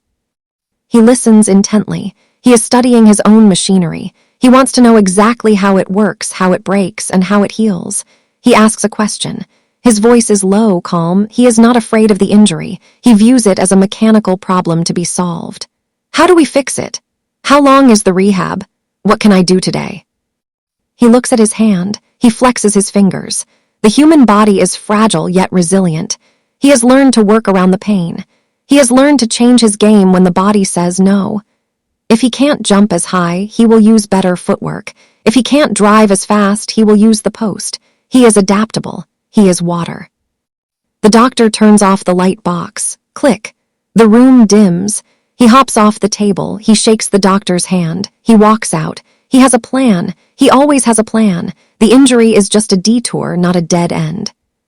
We drift now to a moment of mentorship. It is late afternoon, the practice facility again. But he is not alone. A younger player is with him, a rookie. The rookie looks tired, overwhelmed. He is showing the rookie a move. They are standing at the low post. He is moving in slow motion. Put your foot here, he says softly. He taps the floor. Feel the defender with your forearm. He demonstrates. The movement is graceful, efficient. The rookie tries it. He stumbles. He doesn't get impatient. He smiles. Again, he says gently. Slower. The rookie tries again. Better. Good, he says. Now look at the rim. You watch this interaction from the balcony. It is a passing of the torch. The obsession is being shared. He is teaching the secrets of the craft. The sound of their voices is low, echoing in the empty gym. The squeak of shoes is sporadic. It is a master class. He picks up the ball. Watch the spin, he says. He flicks his wrist. The ball spins backward, hitting the floor and bouncing back to him. It is a magic trick. The rookie's eyes go wide. Physics, he says. Use the spin. They work for an hour. Just footwork. Just details. By the end, the rookie is sweating, but he is smiling. He understands. He has tasted the work. He pats the rookie on the back, a heavy, solid pat. Good work, he says. Same time tomorrow. The rookie leaves. He is alone again. He picks up the ball. He looks at the hoop. He smiles. Teaching the game has made him love it even more. He sees it through fresh eyes.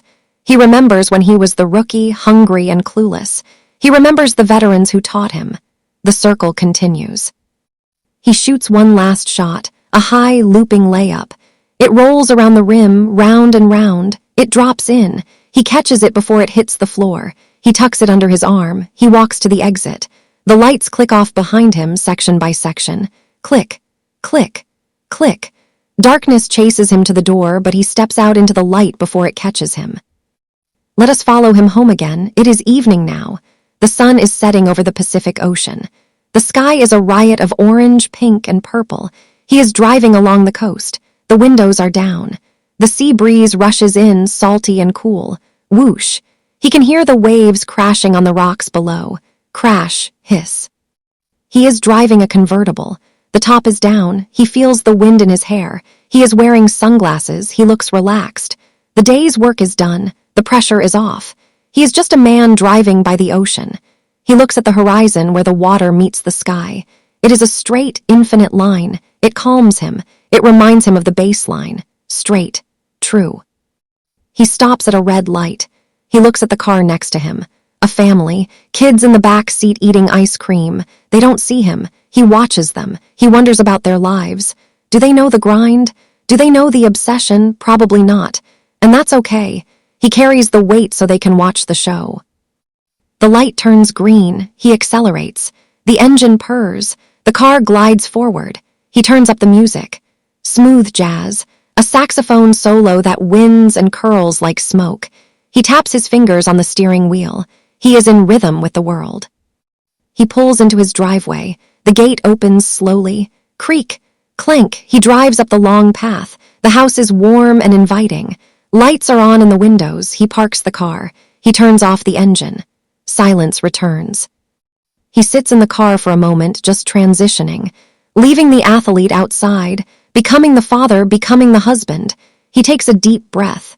He exhales the game. He opens the car door. He walks to the front door. He opens it.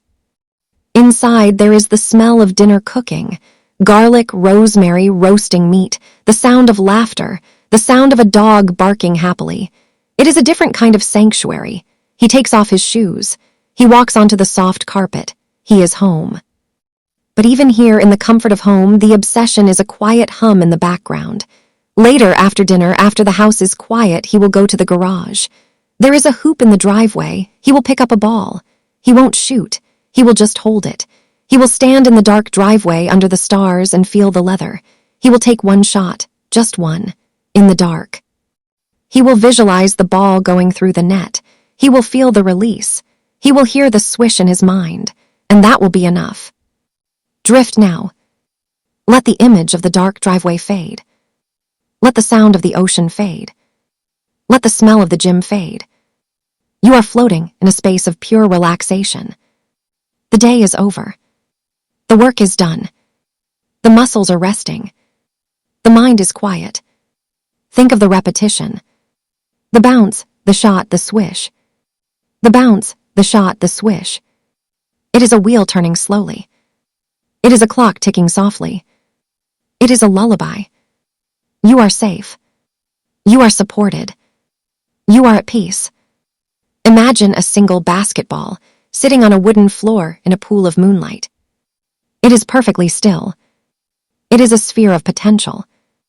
It is waiting for tomorrow. But for now it sleeps. And you sleep with it. The moonlight on the basketball in the driveway fades gently, replaced by the soft, warm glow of amber wood.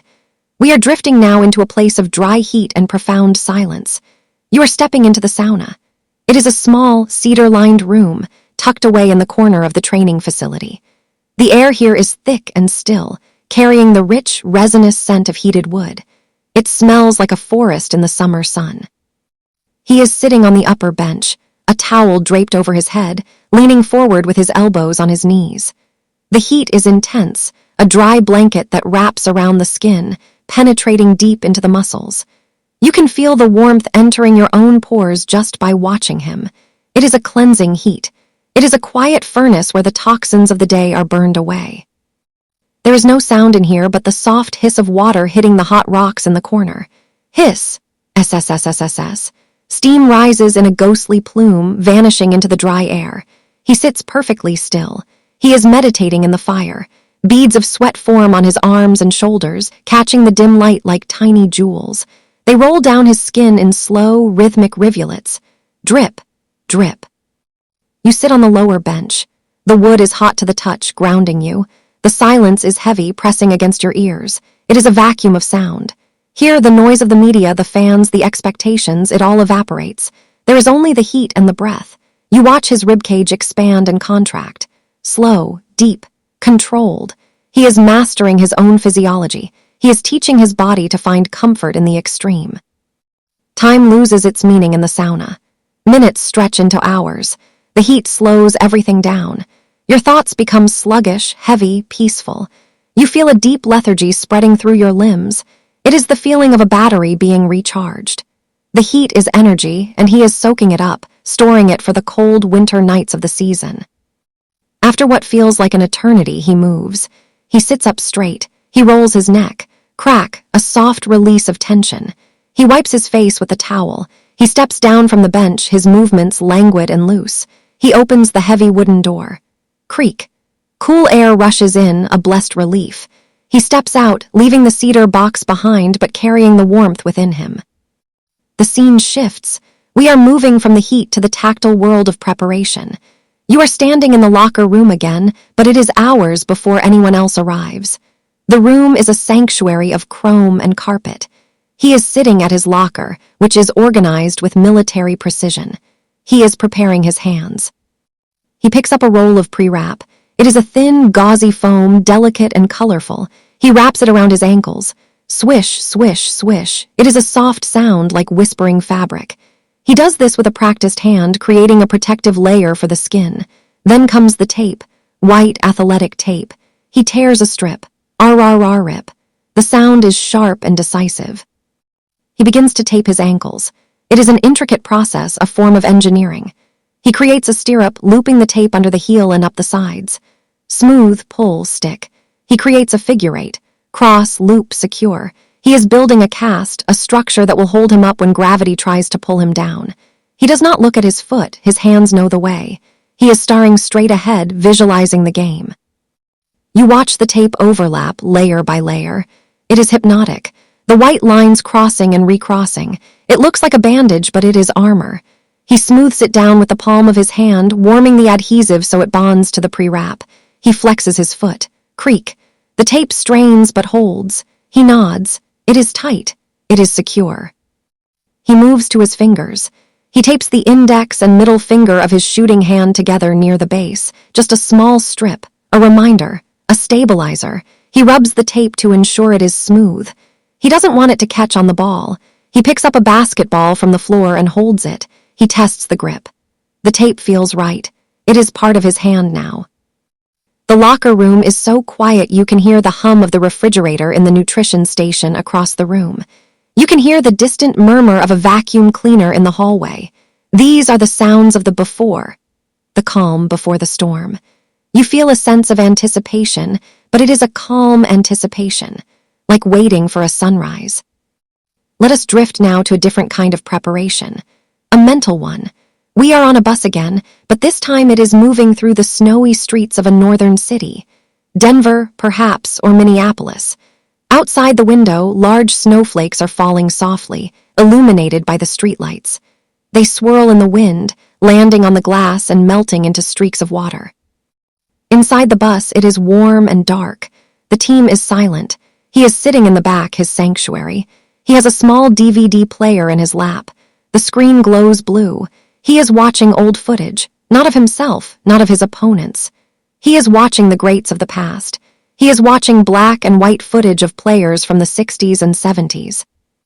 He watches a pivot move. He rewinds it. Whirr. He watches it again. He traces the movement of the feet with his finger on the screen. He is studying the lineage. He is an archaeologist of the game, digging up ancient secrets to use in the modern world. He sees a specific way a player uses his hips to create space. He closes his eyes and imagines himself doing it. He feels the movement in his own body, even while sitting still. The bus hits a bump. The image shakes. He stabilizes the player with his hand. He is completely absorbed. He is not just watching, he is absorbing. He is downloading the move into his nervous system. To him, this is not homework. It is treasure hunting. He is finding gold in the archives. The snow outside gets heavier. The world turns white and soft. The bus moves slowly, cautiously. The rhythm of the windshield wipers is a steady metronome. Swish clunk, swish clunk. It matches the rhythm of his study. Watch, rewind, watch, rewind. You feel drowsy watching the snow fall. The flakes are mesmerizing, millions of them falling in silence. The bus is a warm cocoon moving through a cold universe. You feel safe here, protected by the metal shell and the quiet focus of the man in the back seat. The scene dissolves from the snow to the soft green of a park in the summer. It is early morning in Newport Beach. The ocean is nearby, invisible but present in the salty tang of the air. The grass is wet with dew. He is standing on the grass, barefoot. He is doing Tai Chi. The movements are incredibly slow. He shifts his weight to his right leg, his left leg floating up. His arms move like he is pushing through water. Slow, fluid, continuous. He is connecting with the ground. He is feeling the earth beneath his feet, the coolness of the dew, the texture of the grass blades. He pushes his hands forward, exhaling slowly. Hey-ya. He pulls them back, inhaling. HMNNNN. He is balancing his energy. He is learning how to move without effort, how to flow. In basketball, everything is fast and explosive. Here, everything is slow and soft. He knows that to be fast, he must first understand slowness. To be hard, he must understand softness. A bird lands on the grass a few feet away. It watches him. He doesn't startle it. He moves so slowly that he seems like part of the landscape, like a tree swaying in the breeze. He turns his torso, his arms sweeping a wide circle. He is gathering the air. He is gathering the peace of the morning. You sit on a park bench nearby, watching. The sun is just beginning to warm your face. The world feels fresh and new. There is no scoreboard here, no clock, just the movement. You feel your own breathing slow down to match his.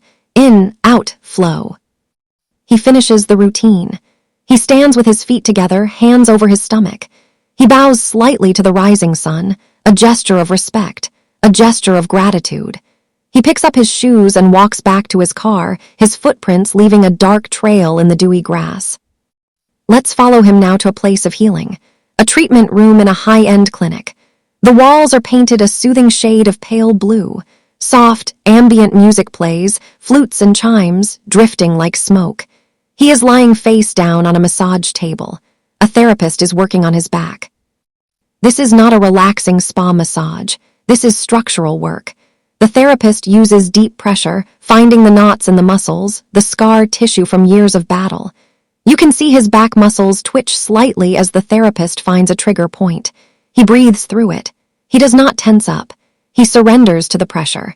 He knows that the pain is the release leaving the body. The therapist uses a metal tool, scraping gently along the calf muscle. Scrape, scrape, scrape. It sounds like buttering toast. It is breaking up adhesions, smoothing out the fascia. He lies perfectly still, his face buried in the face cradle. He is drifting in a twilight state between wakefulness and sleep. The room smells of arnica and lavender. It is a medicinal, herbal smell. The light is dim, coming from salt lamps in the corners. You feel a sense of heaviness in the room. It is a place where burdens are laid down, where the armor is taken off and the body is allowed to be vulnerable. You watch the rhythmic movement of the therapist's hands, kneading, rolling, pressing. It is a dance of healing. You feel your own muscles relaxing in sympathy. Your shoulders drop. Your jaw unclenches. You are witnessing the maintenance of the machine, the care taken to ensure the instrument is tuned. The session ends. He sits up slowly. He looks dazed, relaxed. His eyes are soft. He drinks a glass of water, draining it in one long gulp. He thanks the therapist quietly. He moves slower now, his body loose and pliable. He is ready to rest.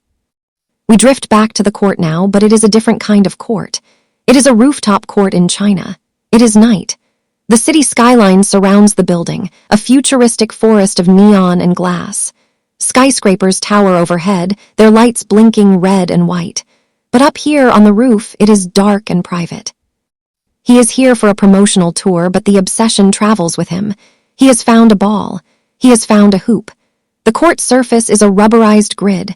The wind is stronger up here, whipping his loose shirt around his body. Flap, flap, flap. He likes the wind. It adds a variable. It makes the shooting harder. He dribbles into the wind. He has to push the ball harder to make it come back. He shoots. The wind takes the ball, pushing it slightly left.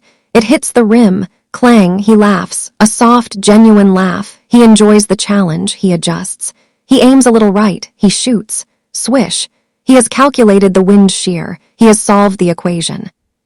He plays a game with himself. He can only shoot when the wind gusts. He waits. He feels the breeze pick up. He rises.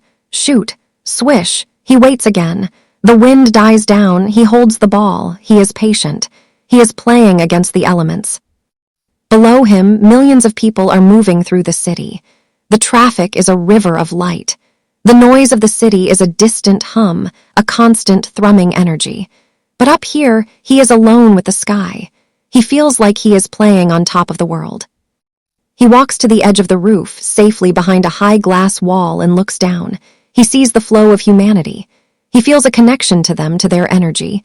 He draws power from the city. He turns back to the hoop, one last shot, a deep three-pointer. He launches it high into the night sky. For a moment, the ball is silhouetted against a giant neon sign. Then it drops. Swish.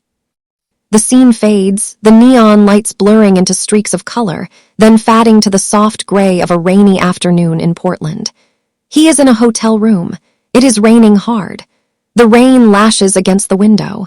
Tack, tack, tack, tack. It is a comforting, rhythmic percussion. He is sitting on the floor of the hotel room.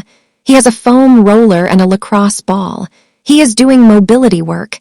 He places the hard rubber ball under his glute. He rolls onto it. He winces slightly, then breathes. He finds the tight spot. He holds it there. The room is dim. The TV is off. The only light comes from the gray window. He is in his own world. He is exploring the geography of his own pain. He knows that this small ball is the key to unlocking his hips, to keeping his explosion. It is unglamorous. It is boring, but it is the secret. He moves the ball to his foot. He stands up and rolls the sole of his foot over the ball. Back and forth. Crunch, roll, crunch, roll. He is breaking up the fascia in the arch. He closes his eyes and focuses on the sensation. It is a sharp, sweet pain. He moves to the window and looks out. The rain is blurring the city.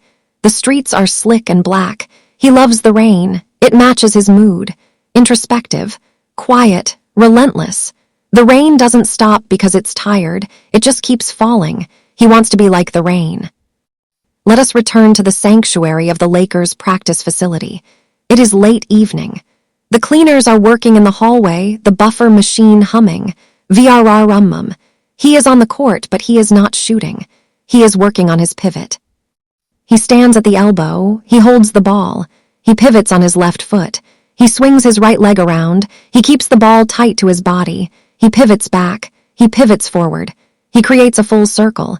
He is testing the friction of the shoe against the floor. Squeak, squeak, squeak. He does this for 20 minutes, just pivoting. No shooting, no dribbling, just the footwork. He wants his foot to be a compass needle, sharp and precise. He wants to be able to turn on a dime. He changes his level. He pivots low, crouching down. He pivots high. He is exploring the range of motion. It is a study in minimalism. To the untrained eye, it looks like nothing. But to him, it is everything. The pivot is the foundation of the offense. If the foot slips, the shot misses. If the balance is off, the pass is late. He is securing the foundation. He stops. He looks at the scuff mark his shoe has made on the floor, a perfect semicircle. He smiles. It is geometry. It is art. He wipes the scuff mark with his toe. He respects the floor. He walks to the bench and sits down. He takes off his shoes. He peels off the sweaty socks. He looks at his feet. They are red and tired. He wiggles his toes. He walks barefoot across the court to the locker room. The wood feels cool and smooth against his skin. It is a direct connection. He feels the vibrations of the building. He feels the history. He disappears into the tunnel, a ghost of the gym. Now let's drift to a moment of pure stillness. He is at home. It is Sunday afternoon, a rare off day. He is in the backyard. There is a large swimming pool. The water is turquoise and still. The sun is shining, but a large umbrella casts a cool shadow over a lounge chair. He is lying on the chair. He is wearing sunglasses. He is asleep, a deep restorative nap. His chest rises and falls slowly. His hands are resting on his stomach. A book has fallen open on his chest. The sounds of the backyard are gentle. The wind in the palm trees. Rustle, shhhhh, the distant sound of a wind chime. Ting-a-ling, the splashing of a fountain into the pool. Splash, gurgle. A bee buzzes lazily by. Zzzzzzzzz. You watch him sleep. It is rare to see him this still. Usually he is a coil of potential energy. But here, he is completely powered down. He looks younger in his sleep.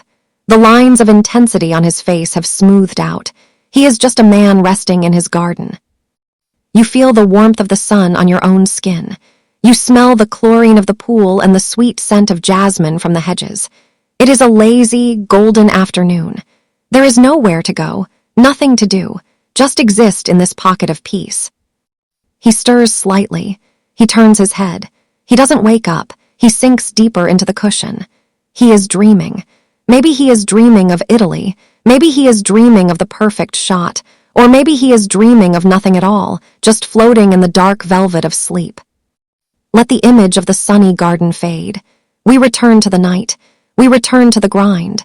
We are in a high school gym again, but it is years later. He is visiting a camp. He is talking to a group of kids. The gym is packed with teenagers. They are sitting on the floor, looking up at him with wide eyes. He is sitting on a stool, holding a microphone. The room is silent. They are hanging on his every word. He is speaking softly. It's about the details, he says. His voice echoes slightly in the gym. It's about loving the boring parts. He spins the ball on his finger. Everyone loves the game winner, but do you love the ice bath? Do you love the tape? Do you love the suicide sprints? The kids nod, hypnotized. He stands up, he walks to the hoop. Let me show you. He takes off his jacket. He is wearing a dress shirt and slacks. He doesn't care. He picks up the ball. He demonstrates a jab step. Stomp. It is violent and fast. The kids gasp. He does it again, slow motion. Look at my foot, he points. Look at my angle.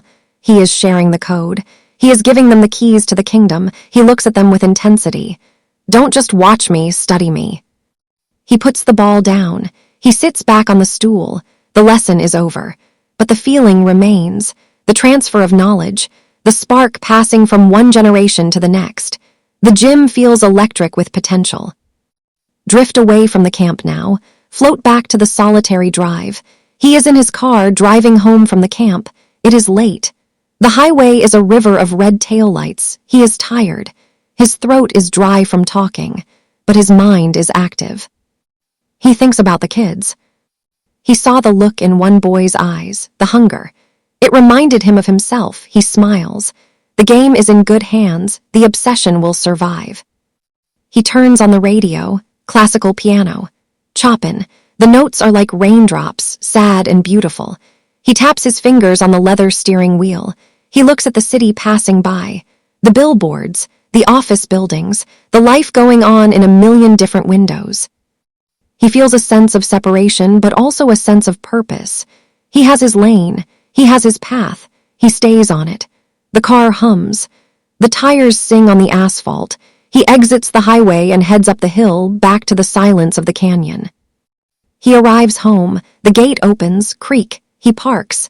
He sits for a moment. He turns off the car. The music dies. The silence rushes in. He welcomes it. He is ready for the night. Imagine now the sound of a net being cut. Snip, the scissors slicing through the nylon. It is a celebratory sound, but in our story it is quiet. He is standing on a ladder. The arena is empty. The fans have gone home. The confetti has been swept up. He is alone with the net. He cuts the last loop. The net falls into his hand. It is soft and frayed. He holds it up. He looks through the mesh at the empty seats. He puts the net around his neck. He climbs down the ladder. He walks to center court. He lies down on the logo. He closes his eyes. He feels the net against his skin. It scratches a little. It smells of sweat and champagne. He breathes in. He exhales. Ha. He has reached the mountaintop. But he knows that tomorrow he has to climb down and find a new mountain. The work never truly ends. It just changes form. He lies there for a long time. The lights buzz overhead. Hum. The janitor walks by in the distance pushing a broom. Swish, swish, swish. The janitor sees him but doesn't say anything. He knows. He understands. He stands up. He gathers his things. He walks out of the arena. The heavy metal doors close behind him with a final, resonant asterisk thud. The sound echoes in the concrete hallway, bouncing off the walls, fading into silence. You are left in that silence. The echo of the door closing is the period at the end of the sentence. The chapter is closed. The work is done. The night has fully arrived. Drift into the feeling of the empty hallway. The cool concrete. The fluorescent lights flickering. The absolute stillness. There is nothing left to do. Nothing left to prove. Just rest. Feel your body sinking into the mattress. Your legs are heavy. Your arms are heavy. Your eyelids are heavy. The rhythm of the bouncing ball is now very faint. Bounce, bounce, bounce. It is moving further and further away. Into the distance. Into the dream. You are safe in the silence.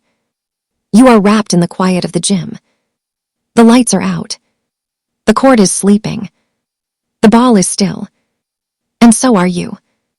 The silence of the sleeping gym is a heavy, comforting blanket, but as the wheel of time turns, the darkness begins to thin. We drift forward now, carried by the gentle current of the routine, toward the very first hint of morning. You are no longer in the arena. You are in a kitchen. It is immaculate, with sleek marble countertops that feel cool to the touch. The house is still deep in slumber, the only light coming from the small bulb above the stove. He is here. The day has not officially begun for the world, but for him it is already in motion. He is preparing his fuel. You watch the simple, quiet ritual of making breakfast. He pours oats into a pot. The sound is a soft, dry cascade. Shhhhhh. He adds water from the tap, the stream clear and steady. He turns on the burner. Click, click, whoosh. A low blue flame appears, a circle of controlled heat. He stands by the stove, stirring the pot with a wooden spoon. Scrape, swirl, scrape, swirl. The rhythm is slow and hypnotic. Steam begins to rise, carrying the warm, earthy scent of cooking grains.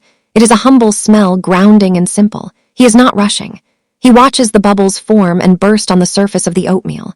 Blop, blop. He is present even in this. He is treating the cooking of the oats with the same attention to detail as a free throw. The consistency must be right.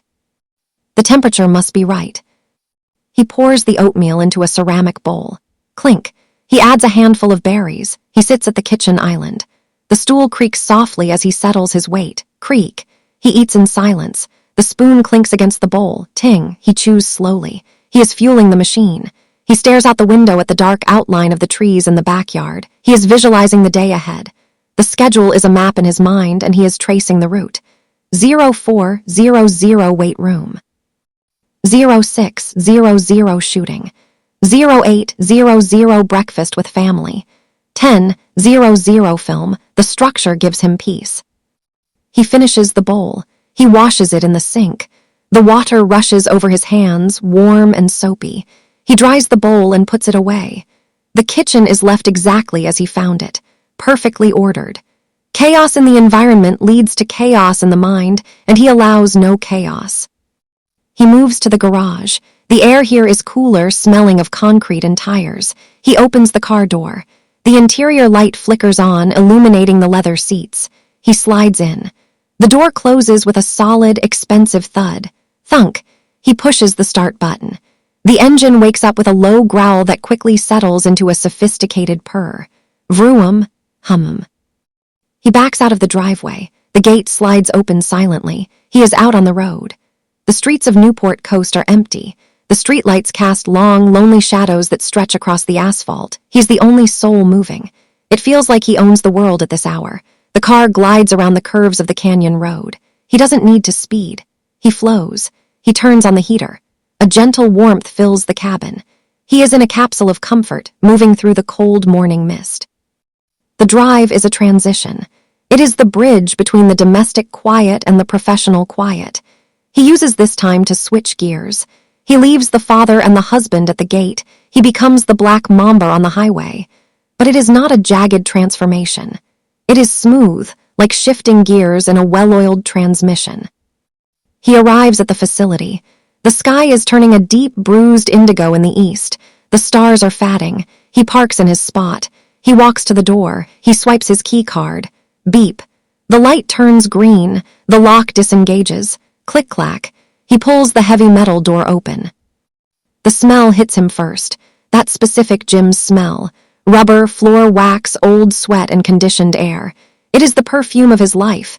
He breathes it in deeply. Inhale. Exhale. He is home. He walks down the hallway. His footsteps echo on the linoleum. Tap, tap, tap. He walks past the weight room. It is dark and silent, the machines waiting like sleeping giants. He walks past the offices. Dark. He walks into the locker room. He changes into his gear.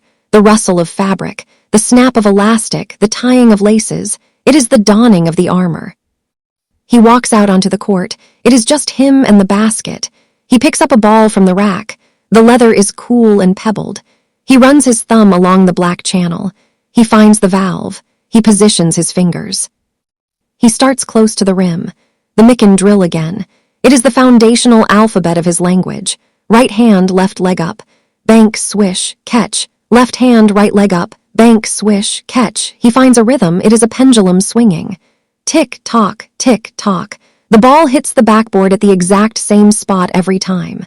A smudge of worn glass proves his consistency. He does this for 10 minutes. He is warming up the shoulders, the wrists, the hips. He is lubricating the joints with movement. He is not bored. He is never bored. He finds fascination in the nuance. My left wrist is a little stiff today, he notes. I need to snap it harder. He adjusts. The next shot is cleaner. Swish. He moves out to the mid-range. He is working on the elbow jumper. He spins the ball to himself, simulating a pass. He catches it. He squares up. He rises. He shoots. He lands in the same footprints he took off from. Balance. He misses one. It hits the front rim. Clang. The sound is harsh in the empty gym. He frowns slightly. He knows why he missed. Legs, he whispers. Use your legs. He spins the ball again. He bends deeper. He explodes up. The ball arcs high. Swish. He nods. Problem solved. He moves to the three-point line. He is working on the catch-and shoot. He imagines a teammate passing him the ball. He imagines the defender closing out. He has 0.4 seconds to get the shot off. He speeds up his motion. Catch, dip, rise, release. It is one fluid wave of energy. He makes 10 in a row, then 20. He is in the zone. The basket looks huge, like a swimming pool. He feels like he can't miss. But he doesn't get arrogant. He knows the basket can shrink in an instant if he loses focus. He stays locked in. He stops to drink water. He stands hands on hips, breathing hard. Hoo-oo, hoo-oo. The sweat is dripping off his nose. He looks at the banners in the rafters. He looks at the retired jerseys. He counts them. He wants his number up there. He wants to be part of the constellation. He goes back to the court. He works on his post moves, the dream shake. He fakes right shimmy, turn left, fade away. It is a dance. He is dancing with a ghost. He imagines the defender is draped all over him. He feels the phantom weight. He uses his strength to create space. Bump, turn, shoot. The sun has fully risen now. Natural light floods the gym through the high windows. Dust motes dance in the beams. The day has officially begun, but he has already won the day. He has already put in the deposits. Let the scene dissolve now. We leave the gym and drift to a quiet room in the back of the facility. The video room. It is small and dark. He is sitting in a leather chair. A projector is humming softly overhead. Whirr. A beam of light cuts through the darkness, illuminating a screen on the wall. He is watching his own footwork from the previous game. He pauses the video. The image freezes. He stares at it. He is looking at the angle of his ankle. Too wide, he murmurs. I'm losing power. He hits play. The figure on the screen moves. He hits rewind. Zip, zip, zip. He watches it again. He is a scientist in a lab. His body is the experiment. He is constantly gathering data, analyzing variables, and tweaking the formula. He takes a notebook. He draws a diagram of the foot placement. He writes 45 degrees. He underlines it. He switches the tape.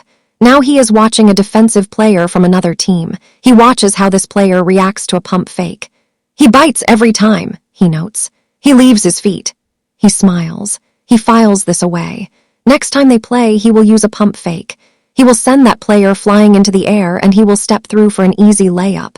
The game is won in this dark room long before the tip-off. The projector hums. The fan spins. The light flickers. It is a cozy, academic atmosphere. He is a student of the game and the library is open. He could sit here for hours. There is no clock in this room. There is only the footage. Drift away from the screen now. Float down the hallway to the weight room. It is mid-morning. The room is brighter now.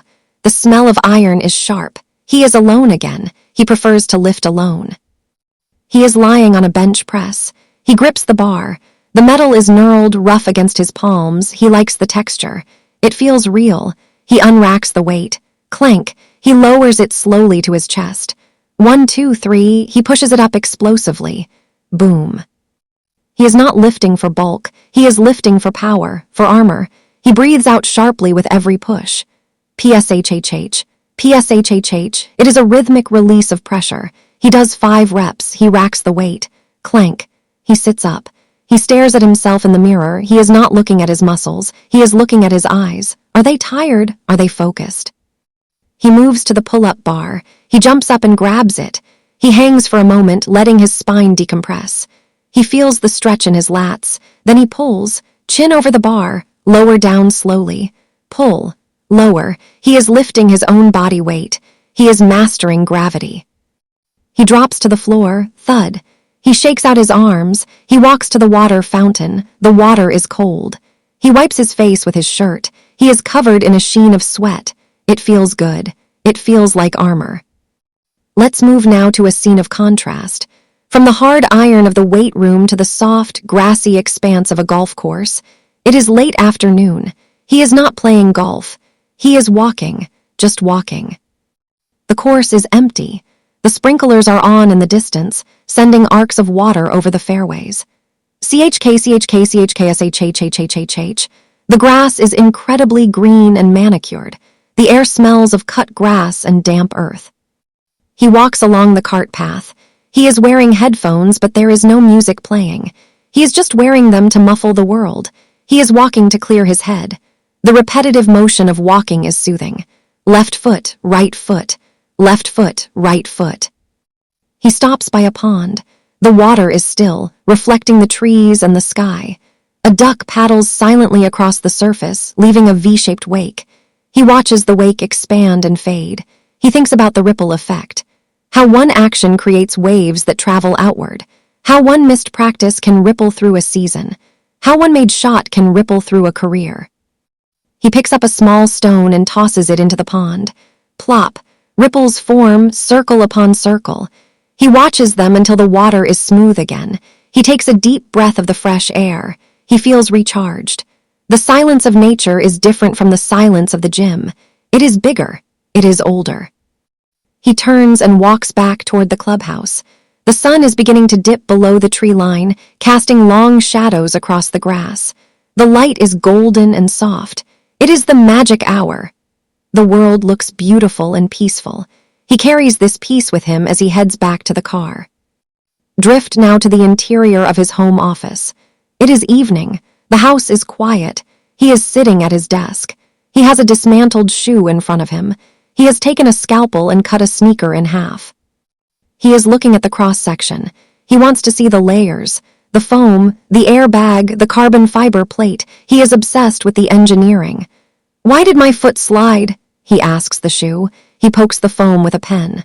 Too soft, he decides. He picks up his phone and dials a number. It is a designer at Nike. It's me, he says softly. The heel counter needs to be stiffer and shave 2 millimeters off the sole. I want to be lower to the ground. He hangs up. He pushes the cut-up shoe aside. He picks up a sketch pad. He starts drawing. He draws the line of a cheetah's paw. He draws the angle of a shark's fin. He is looking for inspiration in nature. He wants his shoe to be a predator. The lamp on his desk casts a warm circle of light. The rest of the room is in shadow. He is hunched over the paper, sketching with intensity. Scritch, scratch. The sound of the pencil is loud in the quiet room. He erases a line. Rub, rub, rub. He blows the eraser dust away. PFFFT. He draws a new line. Better. He is a creator. He is not just an athlete. He is an artist. The court is his canvas. The shoe is his brush. He works on the design for an hour. He is lost in the flow. He forgets to eat. He forgets to drink. He is in the zone. Finally, he puts the pencil down. He looks at the drawing. It is sharp, aggressive, beautiful. He nods. He leans back in his chair. The leather creaks. He rubs his eyes. He is tired, but it is a good tired. It is the fatigue of creation. Let the scene fade. We travel now to the deep quiet of the night. He is in the backyard again. The pool is glowing with a soft blue light. He is sitting by the edge, dipping his feet in the water. The water is cool. He kicks his feet gently. Splash, splash. The ripples distort the blue light. He is looking up at the moon. It is a crescent, sharp and white. He thinks about the future. He knows he can't play forever. He knows the clock is ticking. But he is not afraid. He is preparing for the next chapter. He is storytelling. He is writing. He is building a new world in his mind. He pulls his feet out of the water. He dries them with a towel. He stands up. He walks to the back door. He pauses and looks back at the yard. It is his sanctuary, his fortress of solitude. He enters the house and locks the door. Click. Drift back to the gym. The cycle must continue. It is the next morning. Or is it the same morning? Time is a loop. He is back on the court. He is working on his shadow boxing. He is playing a game of one-on-one without a ball and without an opponent. He is pantomiming the game. He catches an imaginary pass. He rips the ball through. He drives hard to the right. He stops. He pivots. He shoots. He follows through. He watches the imaginary ball go through the net. Swish. To an observer, it might look strange. A grown man dancing with air. But to him, it is vivid. He sees the defender's hand. He sees the sweat on the defender's brow. He hears the trash talk.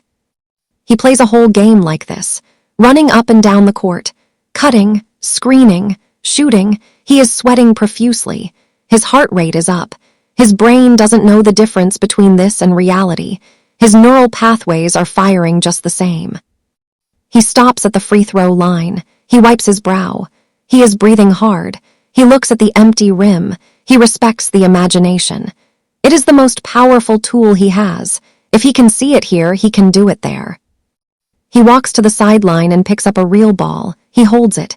It feels heavy after the air ball. He likes the weight.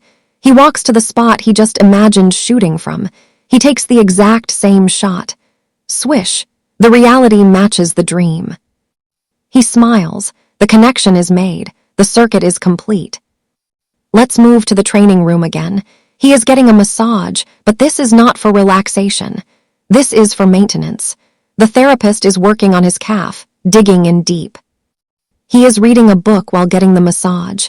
He is multitasking. The book is about shark behavior. He reads about how great white sharks hunt. They are patient. They are calculated. They conserve energy until the strike. He turns the page. Rustle. He relates to the shark. He is an apex predator in his environment. He doesn't waste movement. He doesn't swim aimlessly. Everything has a purpose. The therapist hits a sore spot. He winces slightly but keeps reading. He breathes through the discomfort. The pain is just information. It tells him where he is tight. It tells him where he needs to work. He closes the book. He closes his eyes. He visualizes himself as a shark moving through the dark water. Silent, deadly, efficient. He adopts the persona. He layers it over his own. When he steps on the court, he will not be a man. He will be a force of nature. The session ends. He hops off the table. He feels loose, fluid. He walks down the hallway. He moves with a predatory grace. Silent footsteps on the carpet.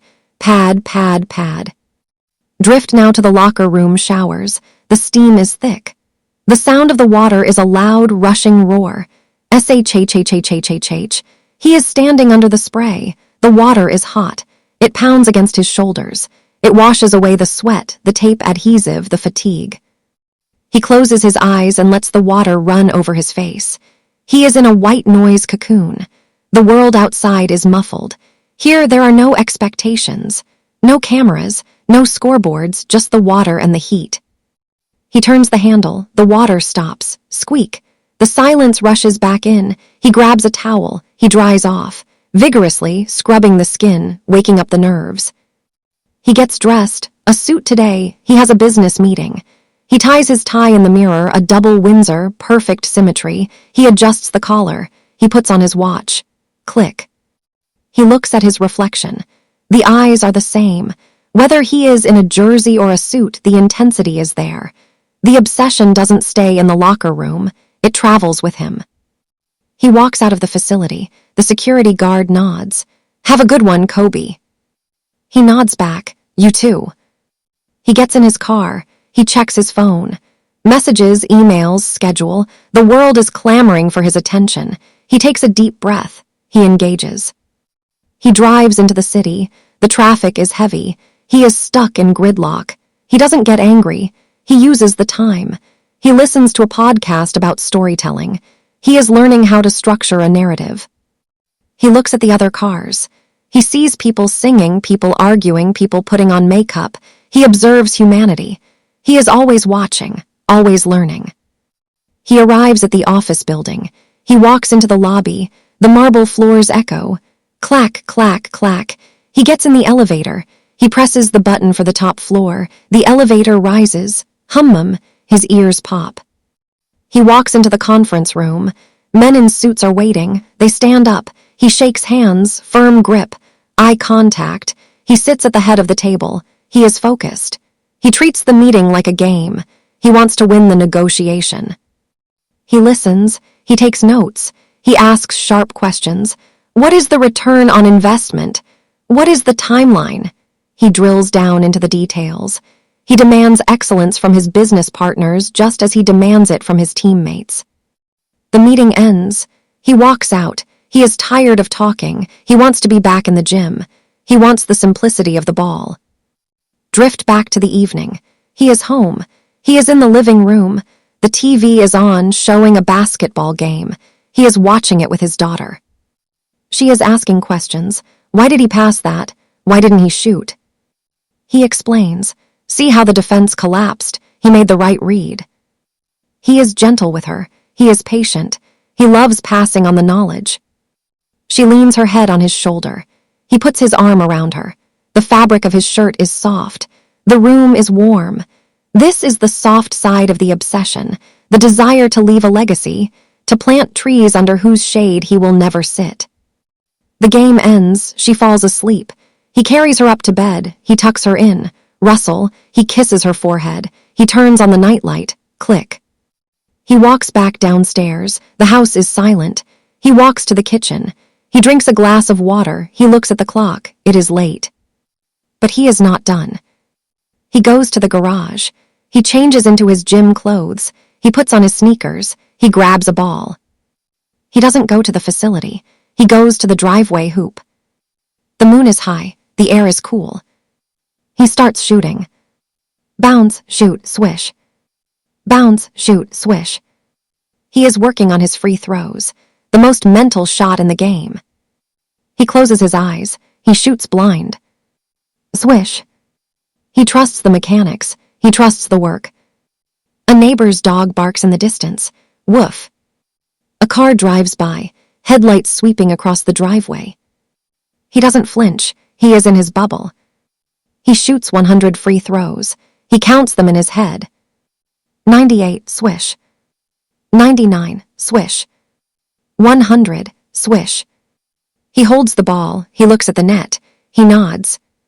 Good night, he whispers to the hoop. He walks back inside. He takes off his shoes. He walks upstairs. He lies in bed. He closes his eyes. But even in sleep, his mind is working. He is dreaming of the game. He is dreaming of the squeak of the sneaker. He is dreaming of the roar of the crowd. He is dreaming of the next mountain to climb. Drift into his dream. See the court from his perspective. The bright lights. The color of the jerseys. The texture of the ball. It is vivid. It is real. You are floating in the dream with him. You feel the adrenaline. You feel the focus. You feel the peace of knowing you are prepared. The dream shifts. He is flying. He is soaring through the air, ball in hand. Gravity doesn't exist. He is weightless. He is free. The feeling of flight is smooth and silent. Like a bird gliding on an updraft. You float with him. Above the court. Above the city. Above the clouds. The air is cold and thin up here. The stars are bright. You are in the cosmos of the obsession. A universe of pure will. Drift deeper. The flying turns into floating. Floating in a warm, dark ocean. The ocean of sleep. The waves rock you gently. Back and forth, back and forth. The sound of the ocean matches the sound of your breath. In, out. In, out. You are safe. You are rested. The ball has stopped bouncing. The lights are out. The world is quiet. The dream of flight fades gently into the warmth of a dimly lit room. We are no longer in the sky, nor on the court. We are in a living room, late at night. The house is silent, the family asleep upstairs. A single floor lamp casts a soft, golden pool of light over a grand piano. He is sitting on the bench. His posture is just as upright, just as disciplined as it is on the sideline. But his hands are doing something different. He is learning to play. He doesn't read sheet music. He listens. He is learning Beethoven's Moonlight Sonata by ear. Watch his fingers. They hover over the keys. He presses one. Plink, a low, resonant C-sharp. He listens to the decay of the note, the way it vibrates in the wood of the piano and fades into the silence. Hum. He presses the next key. Plink. He is building the melody note by note, measure by measure. He makes a mistake. He hits a wrong key, a discordant sharp. He stops. He doesn't get frustrated. He resets. He places his hands back in the starting position. He plays the measure again. Da-da-da. Smooth. Correct. He repeats it again and again. He treats the piano exactly like the basketball. It is a puzzle to be solved through repetition. He plays the same phrase 50 times. To anyone else, it might seem maddening. To him, it is meditation. He is wiring his brain to the instrument. He feels the weight of the keys, the resistance before the hammer strikes the string. He learns the touch. Softly here, louder there. The music fills the room, a melancholic, rolling wave of sound. It is a song of night, of shadows, of quiet introspection. It fits him perfectly. You sit in a velvet armchair in the corner, listening. The repetition is lulling you. The music circles round and round, a spiral of sound that draws you deeper into relaxation. He closes his eyes as he plays. He is visualizing the keyboard in his mind. He sees the patterns of black and white. He sees the geometry of the music. Left hand, right hand. Arpeggio, it is a flow state. The rest of the world falls away. There is only the vibration of the strings and the rhythm of his breath. The scene shifts slowly, the piano notes lingering in the air like perfume. We travel back in time to a different kind of quiet, a hospital room, or rather a physical therapy room. It is sterile, clean, smelling of rubbing alcohol and fresh linens. He is sitting on the edge of a treatment table. He is injured, the Achilles, the devastating blow, but there is no despair here, only work. He is staring at his foot. It is swollen, wrapped in compression bandages. He is moving his toes, just his toes. Wiggle, wiggle. He is picking up marbles from the floor with his toes and dropping them into a cup.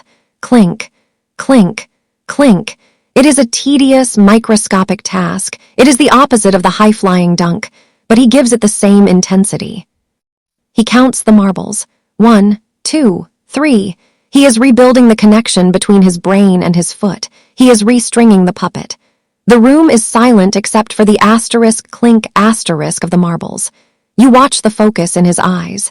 He is willing the tendon to heal. He is forcing the recovery through sheer intent. He moves to a stationary bike. He cannot run yet, so he rides, for hours. The bike hums, whirr, a monotonous, steady drone. He is dripping with sweat. A puddle forms on the rubber mat beneath him. He stares at the wall. He doesn't need a TV. He has his imagination. He is riding through the Alps. He is riding through the Pyrenees. He is chasing the peloton. You can feel the heat radiating from him, the sheer output of energy in a stationary position. It is a testament to the engine that never stops. Even when broken, it idles at a high rev. You feel a sense of respect washing over you. The glamour is gone. This is the grit. This is the lonely, uncelebrated work that allows the glamour to exist. Let us leave the clinic and go to a place of austere beauty. The desert, Las Vegas. It is summer. The USA National Team Training Camp. The Redeem Team. The best players in the world are here. It is 4:00 a.m. The desert sky is a vast, starry dome. The air is still hot, retaining the heat of the day. The hotel lobby is empty. The marble floors shine under the chandeliers. A janitor is buffing the floor. Whir, whir, whir. The elevator doors open with a soft asterisk ding. He steps out. He is wearing his workout gear. He is the only one awake. He nods to the janitor. He walks out the sliding glass doors into the warm night. He gets on a bus. The driver is waiting for him. They have a silent understanding. The bus drives through the empty streets of Vegas. The neon lights of the strip are still flashing, but the energy is low. The city is hungover, sleeping off the excess, but he is clear-headed. He is on a mission. They arrive at the gym. He walks in. The silence of the high school gym in Vegas is different. The acoustics are drier. He starts his routine. He wants to be finished before the other superstars even wake up. He wants to send a message without saying a word. By 8:00 a.m., the other players start drifting in. They are sleepy, rubbing their eyes, carrying their coffees. They walk onto the court, and they see him. He is drenched in sweat. He has ice packs strapped to his knees. He is sitting on the sideline, changing his shoes. He has already done a full workout. He has already made 500 shots. You watch the realization dawn on the other players' faces. They thought they worked hard. Then they saw this. The room shifts. The energy changes. He has raised the bar just by being there. The silence of the gym becomes charged with a new standard. Drift away from the desert heat now. Transport to a cool, misty morning in London. The Olympics again 4 years later. He is older now, the elder statesman. He is walking through the Olympic Village. It is a global city, flags of every nation hanging from the balconies. It is early. The mist clings to the buildings. He walks to the dining hall. It is a massive tent, smelling of eggs and coffee and toast. He gets a tray. He sits alone at a long table. He eats his fruit. He watches the athletes from other sports, a judo fighter from Japan, a swimmer from Australia, a runner from Kenya. He studies them. He looks at their posture. He looks at their focus. He wonders about their routines. Do they wake up at 4 a.m.? Do they count their reps? He feels a kinship with them, the brotherhood of the obsession. They all speak different languages, but they all speak the language of sacrifice.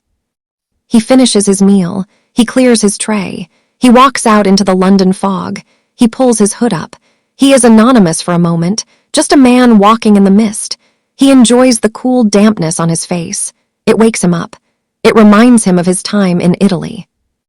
The scene dissolves to a memory of that Italian childhood. A cobblestone piazza in the rain. A young boy in a windbreaker. He is dribbling a soccer ball, not a basketball. He is using his feet. He dances around the puddles. Splash, tap, splash, tap. He learns footwork here. He learns angles. He learns how to see the field. He kicks the ball against a stone wall. Thump. It comes back. He traps it with his chest. He settles it. He kicks it again. Thump. The rain is falling harder now, drumming on the hoods of the parked cars. Rat-a-tat-tat. His mother calls him from the window. Kobe, come inside. He ignores her for one more minute. One more kick. One more goal. He imagines he is playing in the World Cup. He scores. The crowd goes wild. But there is no crowd. Only the rain and the pigeons taking shelter under the eaves. Return to the present, or rather the near past, the office, Granity Studios. It is a different kind of court, a creative one. The office is open plan, filled with books, sketches, and storyboards. It is late evening. The staff has gone home. The cleaners are emptying the bins. Rustle, clatter.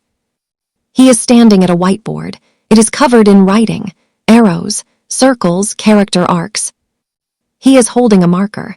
He smells the sharp scent of the ink. He is trying to crack the code of a story. He approaches it the same way he approached a defense. Where is the weakness? He asks the board. Where is the opening? He erases a line. Squeak. He draws a new one. He steps back. He crosses his arms. He stares at the board. He is obsessing over a word. A single word in a script. Does it have the right rhythm? Does it land? He paces the room. Pad, pad, pad. He picks up a basketball that sits in the corner of the office. He holds it while he thinks. It is his thinking stone, his worry bead. He sits at his desk. He turns on a lamp. He puts on his reading glasses. He opens a leather notebook. He writes. The sound of the pen is soothing. Scritch, scratch.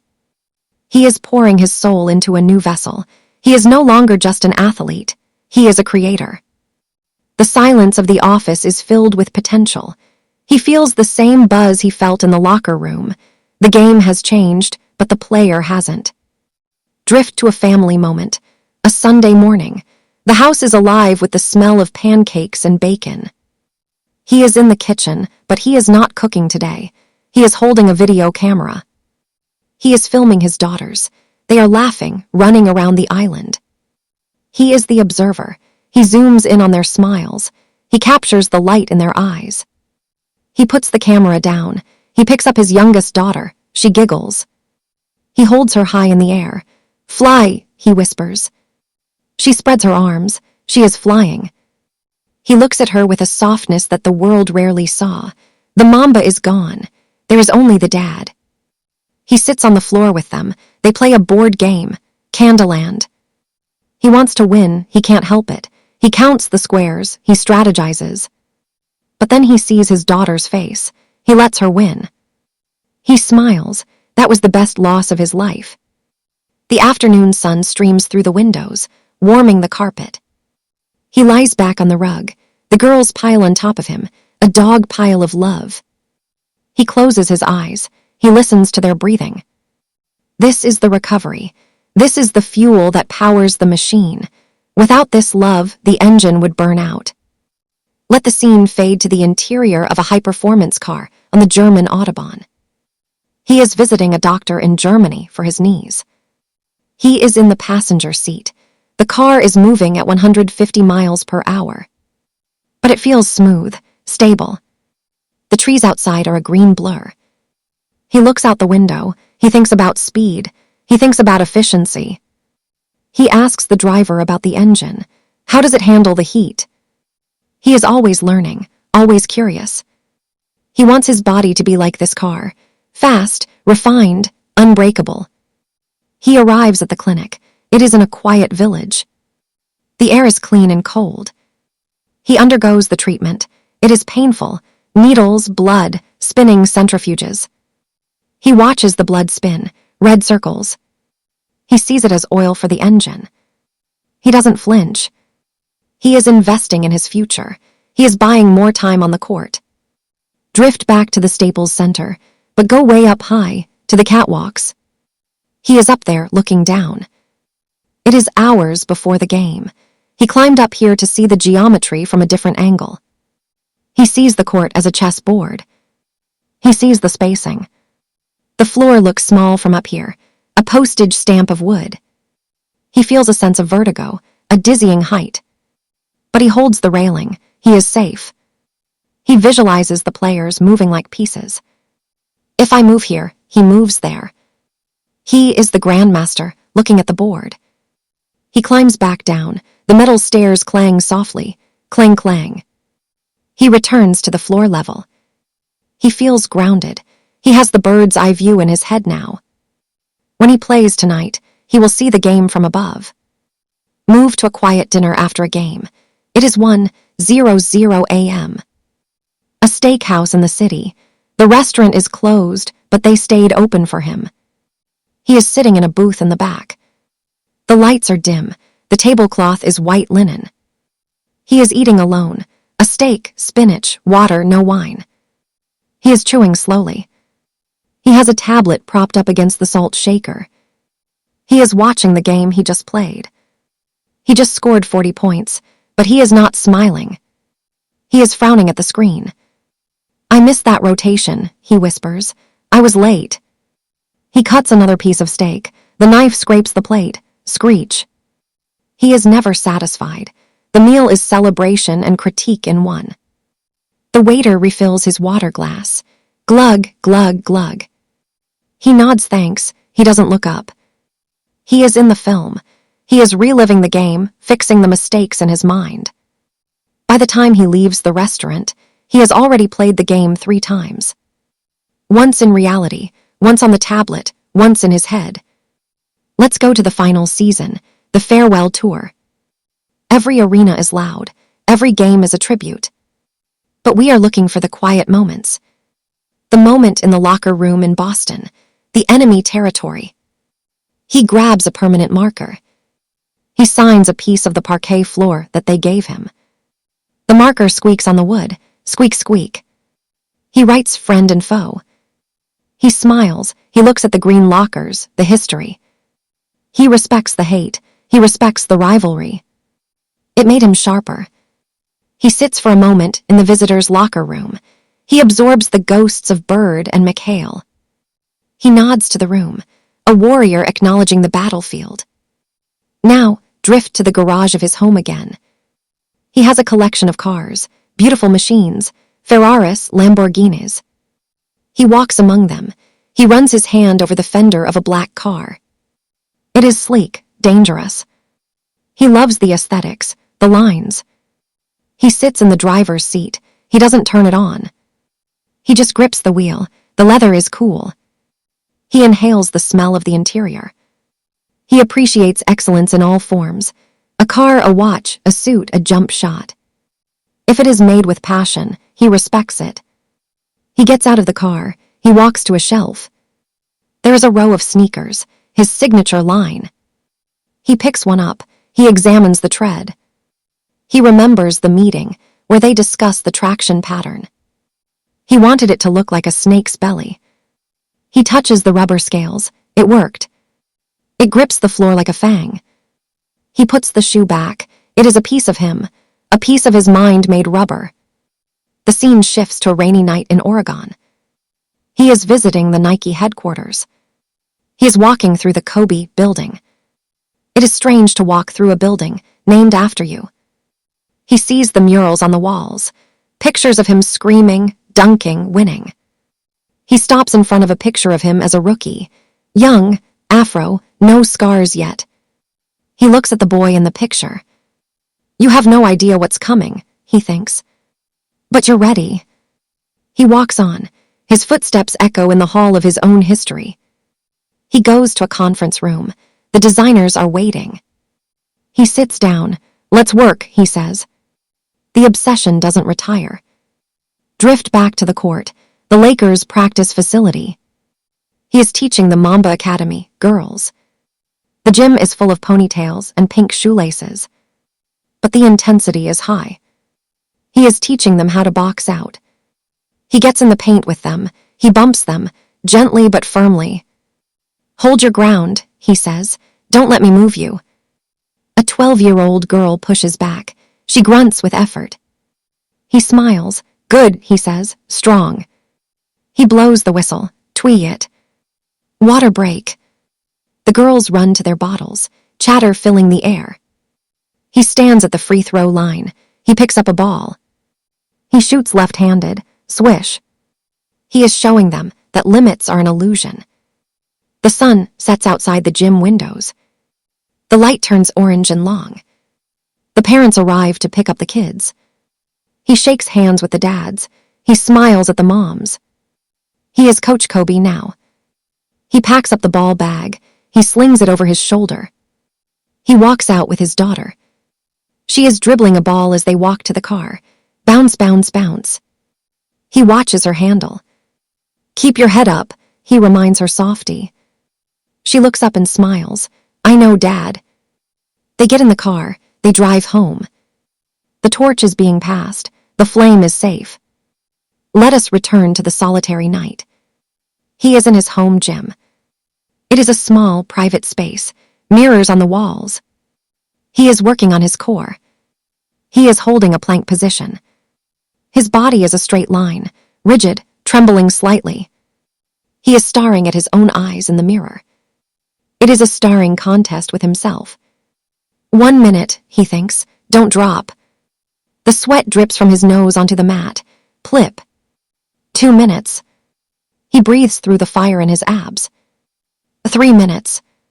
He collapses, thump. He lies on the floor, gasping. He rolls over and looks at the ceiling. He smiles. He won the starring contest.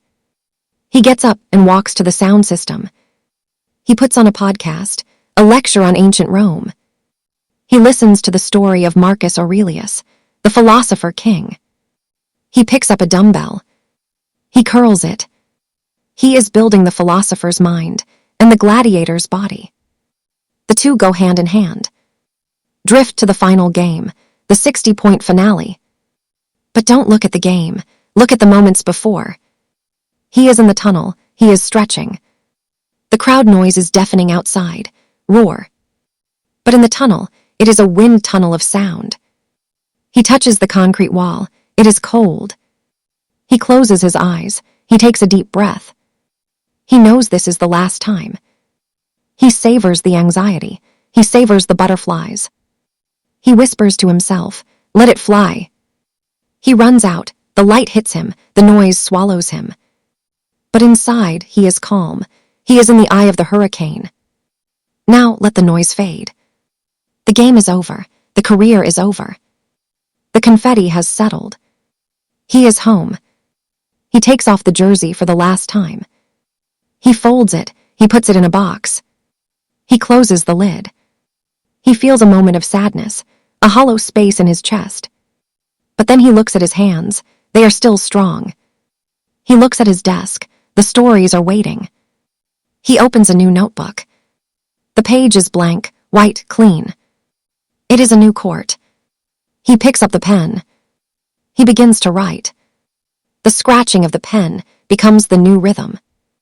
Scritch, scratch, scritch, scratch. It is the new bounce.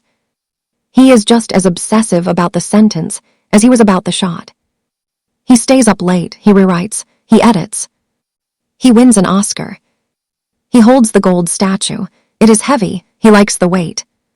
He looks at it. It is not a championship ring, but it shines just the same. It proves that the method works. If you do the work, the gold comes. Drift back to the bedroom. He is sleeping next to his wife. The room is cool and dark. He is breathing deeply. His dreams are different now. He is not flying over a hoop. He is walking through a magical forest. He is telling stories to creatures in the wood. He is building worlds with words. The basketball sits on the shelf in the corner. It is gathering a little dust, but it is watching over him. A silent guardian. A reminder of the journey. Feel the peace of the retirement. The pressure is gone. The body can heal. The knees don't have to jump tomorrow. The alarm doesn't have to go off at 4 a.m. But it probably will, out of habit. And that's okay. He wakes up early to watch the sunrise. To drink coffee. To write. Imagine the sunrise over the Pacific. The sky turning pink and orange. The ocean turning gold. He is standing on his balcony, wrapped in a robe. He holds a steaming mug. He watches the light hit the water. He takes a sip. He is content. He has climbed the mountain. He has planted the flag. Now he can enjoy the view. The air is salty and fresh. Seagulls cry in the distance, caw-caw. The waves crash gently, shhhhh. He leans on the railing. He thinks about the boy in Italy, the boy in Philadelphia, the rookie in LA. He whispers to them, "We did it." Drift deeper into this morning peace. The world is beautiful. The struggle is over. The legacy is set in stone. You are standing there with him, watching the sun come up. You feel the warmth on your face. You feel the pride. You feel the rest. The narrative is slowing down. The images are becoming soft watercolors. Blurring edges. Fading colors. The sound of the pen stops. The sound of the ball stops. The sound of the crowd stops. There is only the sound of the ocean. In, out. In, out. You are floating on the waves. Drifting. Weightless. Supported by the deep water. The sky is a blanket of soft blue. You close your eyes. You are safe. You are loved. You are ready to sleep. The story of the obsession is a circle. It begins with a ball. It ends with a ball. But the space inside the circle is filled with life. And now that life is at rest.